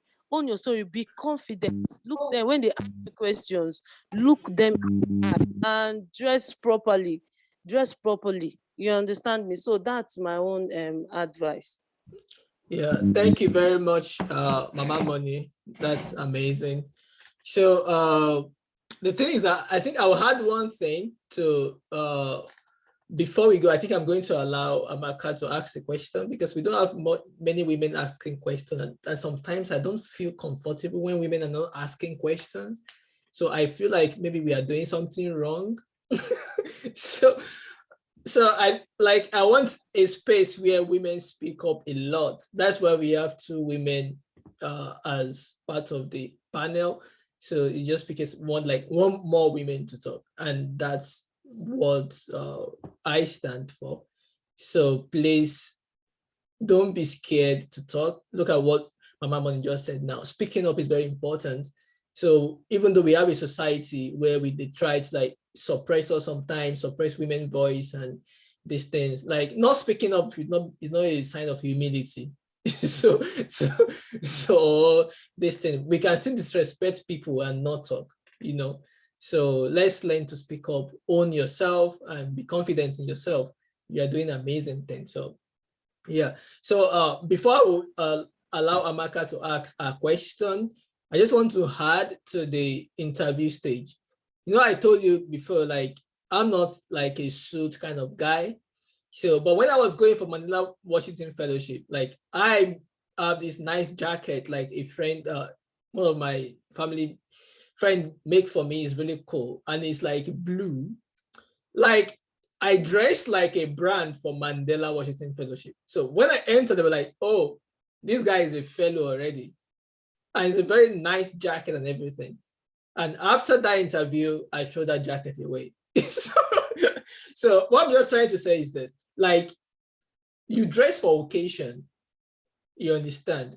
You can have your own personal way of dressing or do whatever you want in your own space that you own. But then when you're going for occasion, look at Zuckerberg. Zuckerberg dressed very low price, right? But when he was coming to Nigeria to see Buhari, he wear a suit. When he was going to see other distance, so you dress for the occasion. So if you're going for an interview, dress like you're going for an interview. You understand? And that will help. So don't dress like, I'm a rebel, I don't care about anybody, I'll just show up anyhow. No, it doesn't work that way. So yeah, Amaka, go ahead. All right, thank you very much, Peter. It has been quite an impactful one. The question I intended to ask, somehow, the last speaker addressed the question because I noticed that most of the contributions were making reference to people owning organizations or who have formed an organization. So as a lawyer, I've done most of my works in an organization like FIDA. We've been doing a lot of work trying to empower women, but mentally, that's trying to make them understand certain laws that protect their rights. You get, so I was worried if such would not fly, where you're not the founder of an organization, but you're part of that organization. But the last speaker made mention of that. If that could also be, if more light could be thrown on that, it would be helpful, because the work we do, or I do basically, has just been part of an organization. I'm not the founder, though I have an NGO which I founded, but majority of the work I would want to bring into the application would be from this organization that has to do with women and children, empowering them via their rights and all that. So that's basically my question. Okay. Okay. Yeah, I think that's a good question. I will allow Mama Money. Will you go for this? I know you. So I actually have a friend in my cohort, Janet. She's also a lawyer. What she does is, when she applied, she was working for a law firm, and what she does is she volunteers as a pro bono lawyer. So they actually she go to prison houses to go look for inmates that have maybe they don't have anybody to represent them, and they now go and do all the services that has to do with that person leaving the prison for free. And she got in. She's a fellow. So like I said, you don't have to be the owner of your foundation. You don't have to even be working for that foundation. You could be maybe a volunteer. And if you are able to see, if it is something that you are doing, just like when Amaka talk now, I could see the level of confidence, the way she talk about what they've been doing for women, about teaching them and educating them on their rights. So you could know, okay, this is something that she has been doing. If you're able to articulate that well in your application, you will get it. You understand? And you are telling them that when you come back, you want to maybe go learn how they do it over there, or you want to learn more, you want to gain more experience, or I don't know, there's a way you put your application.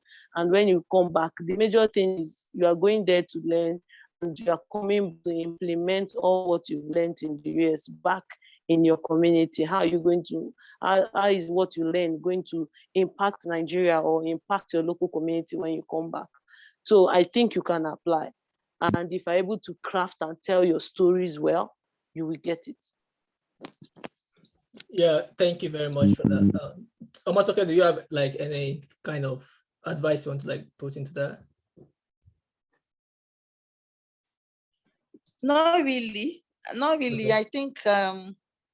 I think like she has really done justice to it. Like what she just said, when you write your application, when you talk, people can deduce like the passion, how serious you are about the work. And I think that's like the most important thing. All right, that's good. Thank you very much. I like appreciate everyone. We've almost spent like 2 hours. I know this is really amazing. But if you have any questions, if you join the Facebook group, just post your question there. Yeah, so I will do as much as to answer it. And I think Omotoke also is part of the group. NKM is also part of the group. But you don't like boss them and like go to their DVM to like disturb them. You know, if you have questions, just post on the group. When they have their time, they will say it and they will respond. I also will respond.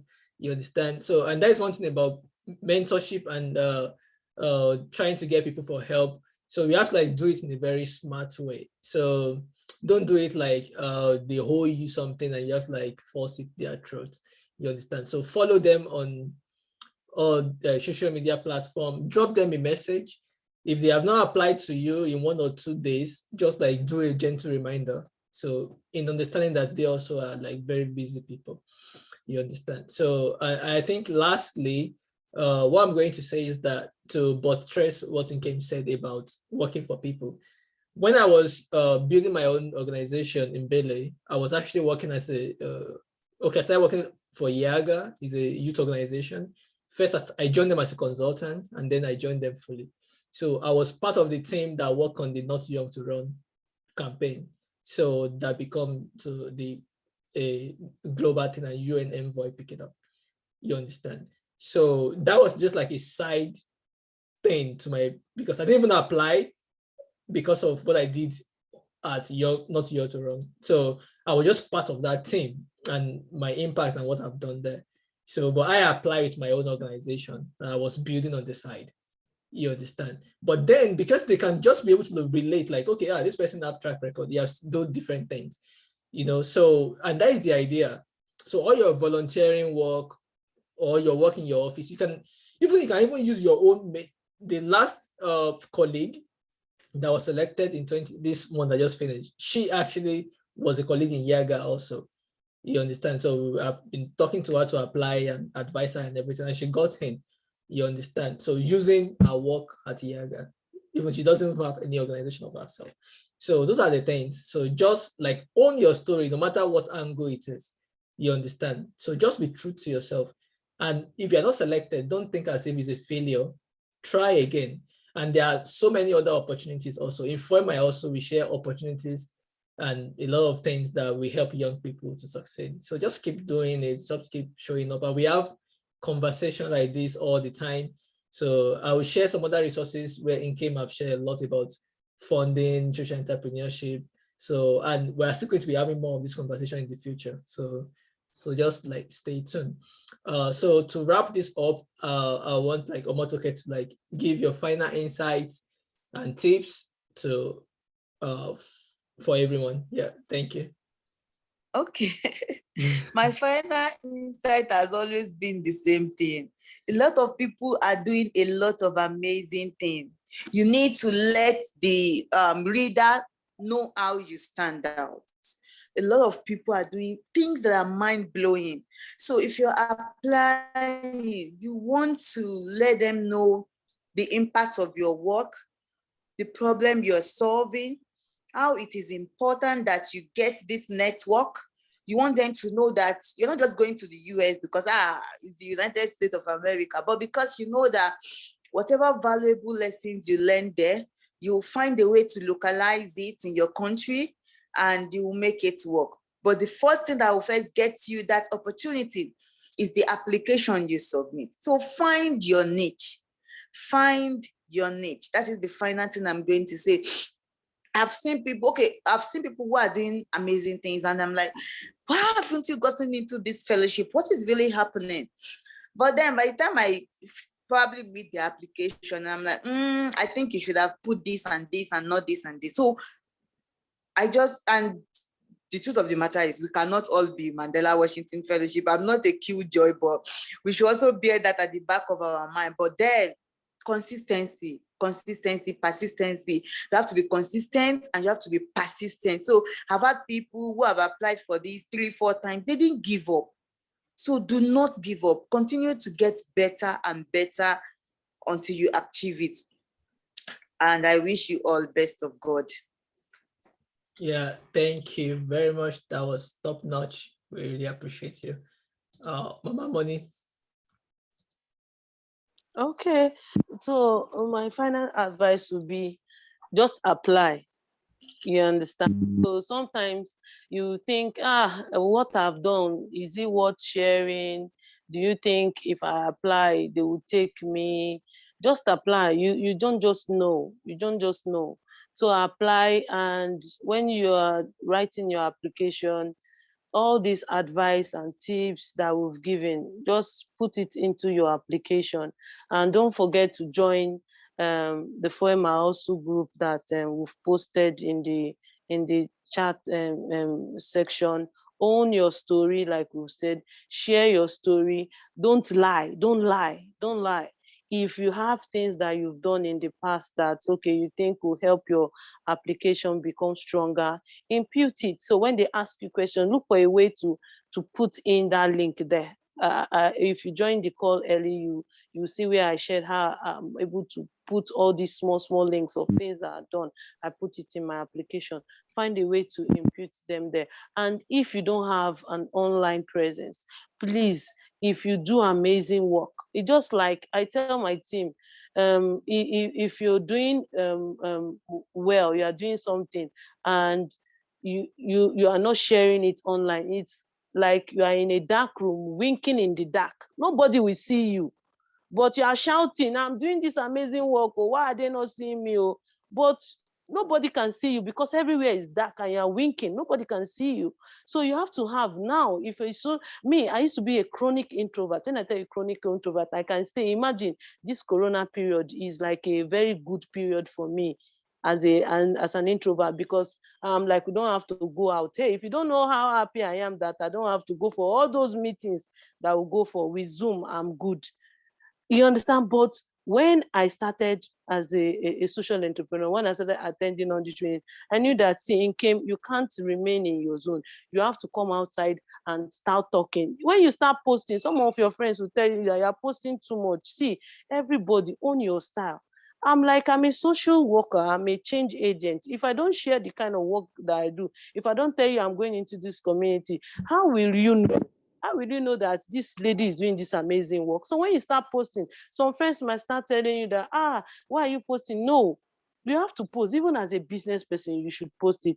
As maybe if you are you're going to belong to the public sector track, that you want to become a politician, or you're working in maybe the ministry or all these government agencies, let us know who you are. It's not that when you now want to run, you are not telling, no, when you started, you are in the local government, you are going to do your community outreach, you are not posting it. When you now come and tell us, hey, please, people, I want to represent you people as your local government chairman, we'll be like, this guy, where did you come out from? Because we don't know you, you don't have any online, but we are not seeing you. You understand me? So it is very key. If you're not doing that, you need to start doing that now. Because for some people, you might be lucky the person that is marking your script will not check. But for some other people, they will go and check. So it is very key. And when you now cross that stage of writing your application, when you go, be bold. These are white people. Don't be looking at your leg, or you are biting your finger, or you are shaking. They'll not be like in the Yorubas will say, laying paro, this one is lying. Be bold, look them in the face and tell your story. And your application, immediately you are applying, don't just submit. Have those answers that you are writing, have a copy, so that you can actually go through them again when you need to go for your interview. So you are not giving wrong figures. You are not telling them you impacted 10,000 people in your application, and you are going there, you are telling them, when they're asking you, and like, I can't remember. No. So these are my tips that I think, and I wish you all the best. And like Toke has said, we will all not be Mandela Washington Fellows. So there's the Yali RLC. I was a pioneer cohort member in Ghana. We were the one that opened in Ghana. So the application also is also out. The good thing is that when you join the Yali, and if you did not join, go and join the Yali face-to-face group on Facebook. So you see people, change makers across Africa, they are coming to post other opportunities there. And like Peter has said, you will share on the group, they share different opportunities. There are different opportunities, even the Mandela Washington Fellowship. You are going there, you are just going to the US. It depends on your institution. Look, for my institution, we are lucky, we got grant for the entrepreneurs. We did like a competition and we got grant. I got a grant, but for all institutions, it's not like that. So Mandela Washington Fellowship is basically the training. There are fellowships that you go for, you get training and you get funding.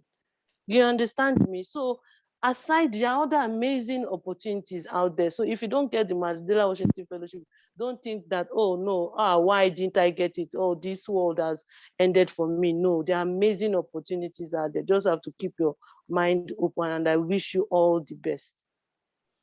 Thank you very much. Thank you, Mama Money. Thank you, Omotoke. It's amazing. 2 hours already. That's awesome.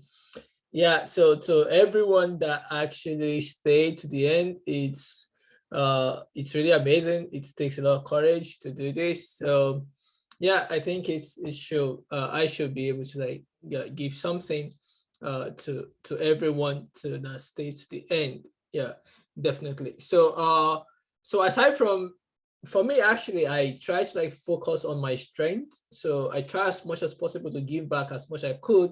So in the area of like getting interested in technology and social entrepreneurship, that's what I'm passionate about. And I try to help as many young people as possible that want to get started in that space. And that is why I started FOEMA also, to like be able to like be like the, you know, lifeline, because I know exactly how difficult it is in Nigeria to build a company, to build an NGO, to build social entrepreneurship to start something, you know. So I have started from like nowhere with nothing. I know how hard it is. So for me to get to this stage, so what I'm doing right now is to be able to like make that part easy for other people. So sometimes I give soft grants to people I support. Like I just watch people in my circle. Like 2 days ago, I just gave a grant of 200,000 to a guy that I've been monitoring for a long time. And so he said, so I saw his message he sent to me, and you know, like in April last year, he said he's planning to start a popcorn business, and he even have a business proposal. And the thing that I even forgot actually to be able to respond to that message, and it did not even bother me for a long time. But then after some time, like he did something for my son on the bed, then I went to check our conversation, and I saw, oh, like this guy is this thing, and then I like just support me that. So the thing is that own your story, be consistent. So for the past 10 years now, people that have known me in Cayman, so they know me for one thing, is technology. That's what I've been doing. If anyone is going to mention my name anywhere, they know that, okay, Peter, if it's tech, talk to this guy. And I started doing tech even when it's not fun, it's not attractive as it is. You know, when people laugh at you as a designer, as a tech person, like, what are you people doing? Go to school. So, but right now, tech has become like household name, and everybody is getting to it. So, and that's how the journey started, you know. So at this point that we've been able to like make a lot of progress, so it's good to be able to like give back to the community. And it's not just only us, you too, in your own little space, on your WhatsApp group, on Telegram, on your Facebook. So there are a lot of difficulties in the world right now. So if you can share some love, some inspiration, it will go a long way to make the world a better place. And young people are facing so much individually. So the fact that you are sharing your story, and me and Mama Money, we talked a lot, you know, especially leading to the new product I just launched. You know, it's not as if like it's easy for any one of us, or for her, or for Toke, or she doesn't have their own downtown, or they have a time that I run out of money several times when I was building in Bailey. So all the challenges are going to be there. It's difficult. But out of all those challenges, we have to find the courage to be able to like support other people also. You understand? And that is what makes us leaders. You know, you don't like just like when there will be difficulties, you know, and that is what I want us to like put in mind. And don't be afraid to share all of those dark times, of those low time in your journey, in your application, because they too, they can relate with it. They know all these things, you know. So don't feel like I'm just a superhuman that can solve every problem. So let them know you're human. So share your success, share some failures, share your fears and how you overcome them. And that is what exactly leadership is all about. So thank you very much for joining this. So I just want to like go through the application process. If you know that you don't have to stay for this session, if you want to stay, you can stay, but you don't have to stay actually. I just want to like, for people that don't have any idea of Mandela Washington Fellowship before, if you know that you want to stay, you can just like raise your hand up so I know the number of people that would like to stay.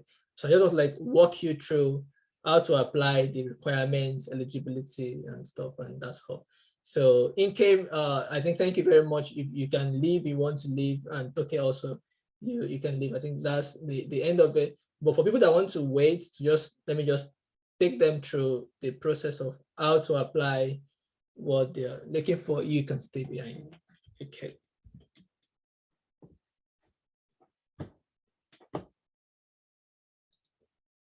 All right, so I'll just quickly, I think I will share my screen so that we can see that.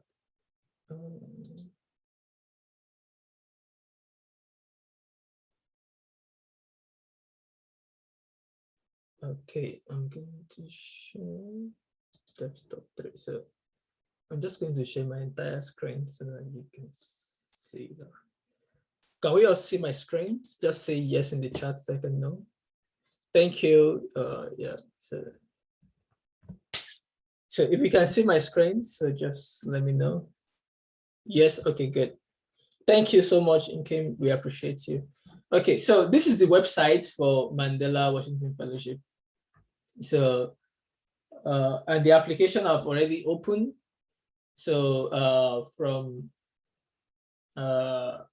I think 19, from August 18, I think, and the last day is September 15. So I think it's very important that you start applying early, but it doesn't mean that you should submit immediately. So just like start applying.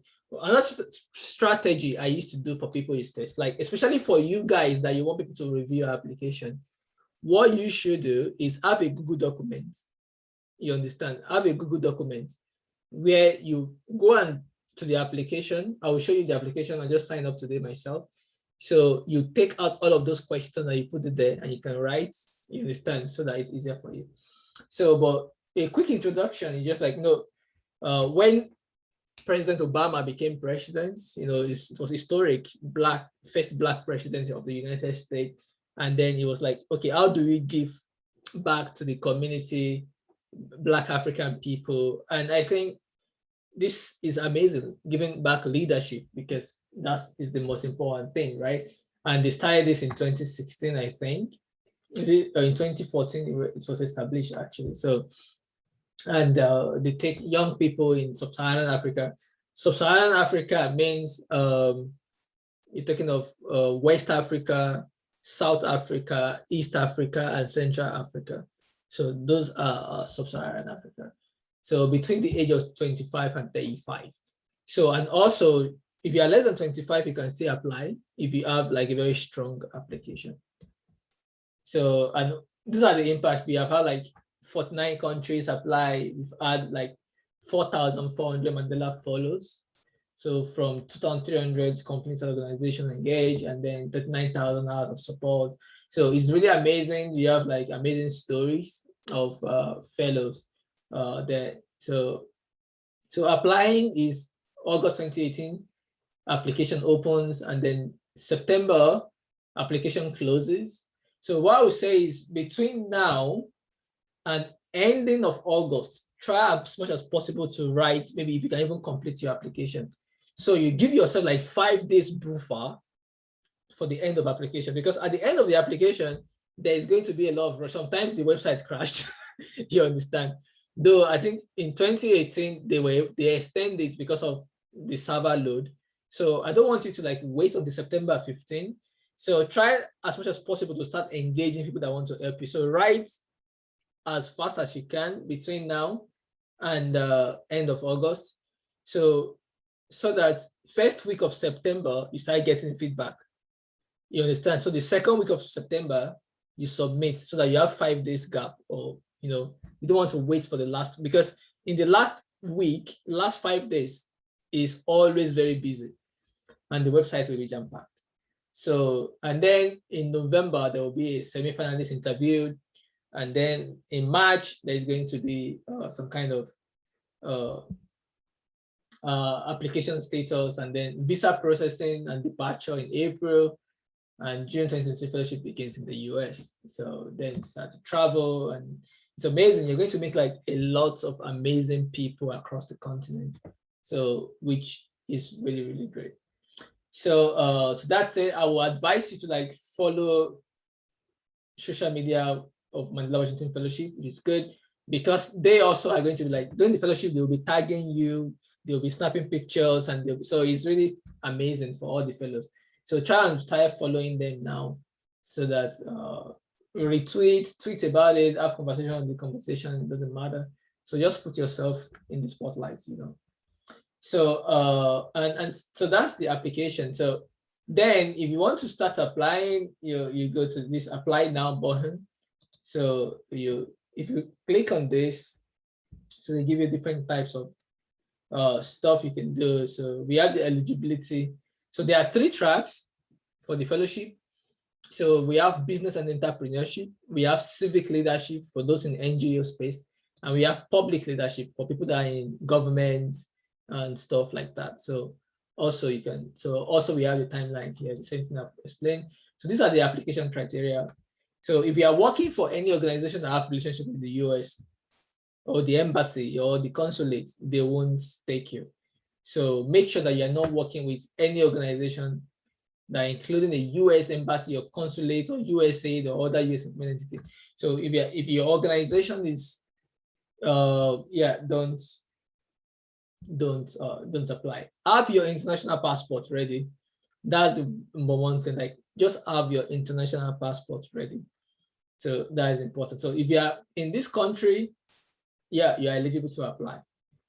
So, and you are not an online, you have not been selected for. If you have been selected for RLC, you can still apply for Mandela Fellowship. I was selected for the regional leadership, and then I was selected for Mandela Fellowship also. So that's it. So, and there are a lot of resources here also. So read as much as possible about the fellowship. You see frequently asked questions. There are resource pages also. So for me, I spend a lot of time here reading everything I need to know about it. So this resource page, go there, read everything about the application. It will help you. And then after, when you're ready, you click on this application portal. And then because I've applied, I have registered, I just registered with this thing. So then you start submitting your application one after the other. So they just like ask you eligibility. So this is how it is. So you can answer. So there are some questions that they just like you have to like quickly answer. So they are section by section, and I think there are like 7 sections. So after you do all of this, then you write essays. The essay is about 5 questions, I think. So the essays is what you need people to review for you. Your personal statements, your biography, your about your district experience, all of these questions. So those are the questions you want to copy and put in Word documents. You understand, and write them out, and then you share with people that you want. You invite them, like, okay, check this out, and then they can look at it, give you feedback, and then you can continue to edit, and then you can move forward. So, and also you can, when you're done, save your application. You can generate PDF and save it. You understand? So keep a copy on your computer, so that when you are selected for the interview, you have to read the application again, because most people forget what they applied for and how they apply. So, and then when you get to interview, because they have your application with them, and they ask you question and you are saying something else, and then it's gonna be a problem. Okay, so that's that about that. So I think, yeah, so I think that's it. So just try as much as possible, go through the website, read everything. So if I search, for instance, now, let me see. Let me search for Peter in here. Yeah, so you can see this is me here. Okay, so, and these are other things, like in the Mandela Fellowship, it's not just about your this thing alone. So they are looking at your work and everything. So based on your application, they are going to select you for different things. So I did a podcast, so that was recorded. I think it has been, but they have the transcript here, so about it, and I think this is the audio. Okay, so I speak about Peter and believe Nigerian youth are ready to lead. So the Nigerian people lead, because I was part of the young, not young to run team, and then this was organized. So, and it's really amazing. So, and that's it. So your work and everything in the spotlight is going to come up in different places. So own your story, own your this thing, and then they are going to, I think that's going to be like some kind of profile page for you also. Yeah, so you can go through my profile page, look at what I wrote and what I did. So it will help you also to be able to like just search for Peter Ayeni on the page, and you'll be able to see some of my work and things. So follow me on LinkedIn and Instagram. I will share all this will be uploaded on YouTube, and I will share the link with everyone. And also we will have like take like kind of survey after this, like, because we will have like share testimony of how this have been impactful to you, so that we can share other people. And also I will employ you, like invite other people to form my also group, so to benefit them also. Don't be afraid that if you share opportunity, maybe you won't get it now. You understand? So the more people, it's about building community, it's about people building other people up, right? So, and the more you are willing to give, the better it is that you also can get something for yourself. So, yeah.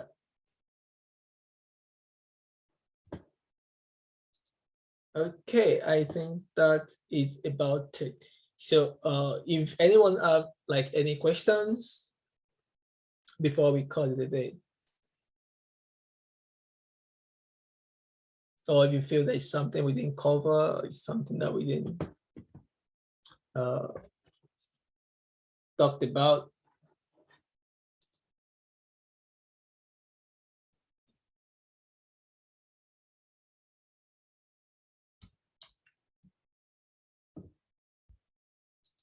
Okay, so if there is no question, I will assume we have done justice to this. So thank you everyone for coming. I really appreciate you. So I will see you in LinkedIn or on Instagram or on the group on Facebook. Thank you very much, and watch out for other events that will be coming up.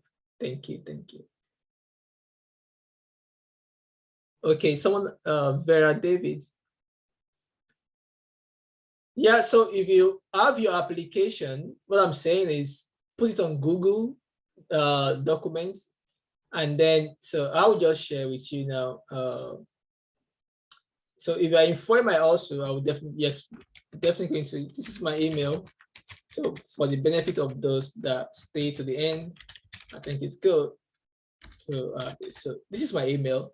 So have your application in the Google document. So just add me to it. And then, so my Instagram handle is, yeah, so follow me on Instagram. I'm actually, for people that want to like go into tech, I'm having a 1 month training. So for free for people that want to go into tech.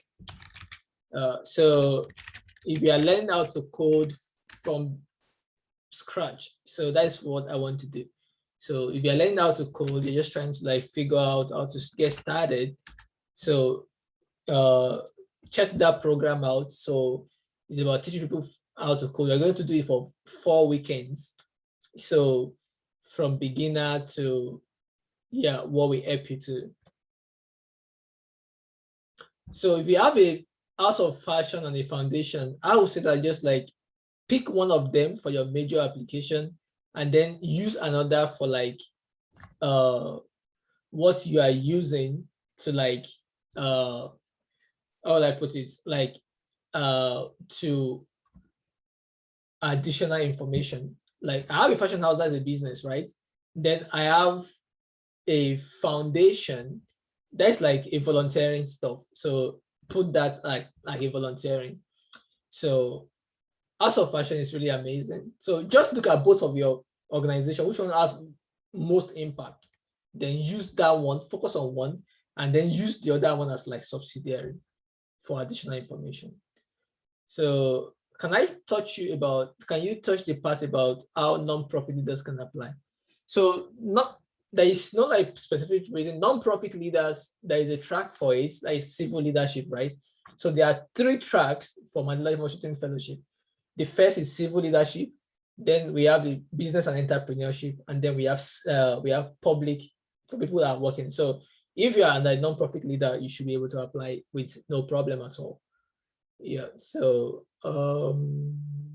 what other question do we have? So any other question you have, just send it to me on LinkedIn or on the For My Also group as a question. I would definitely yeah, so there is exemption for 25 years. So if you are between 24, yeah, you can apply. If you put like a track record of work that is strong and you put a good application, I think that would be great. So that we don't like waste most of our time. Thank you everyone for coming. I'm going to put this on YouTube. You can go and rewatch it again. So send me all your questions, and see you again. Bye-bye.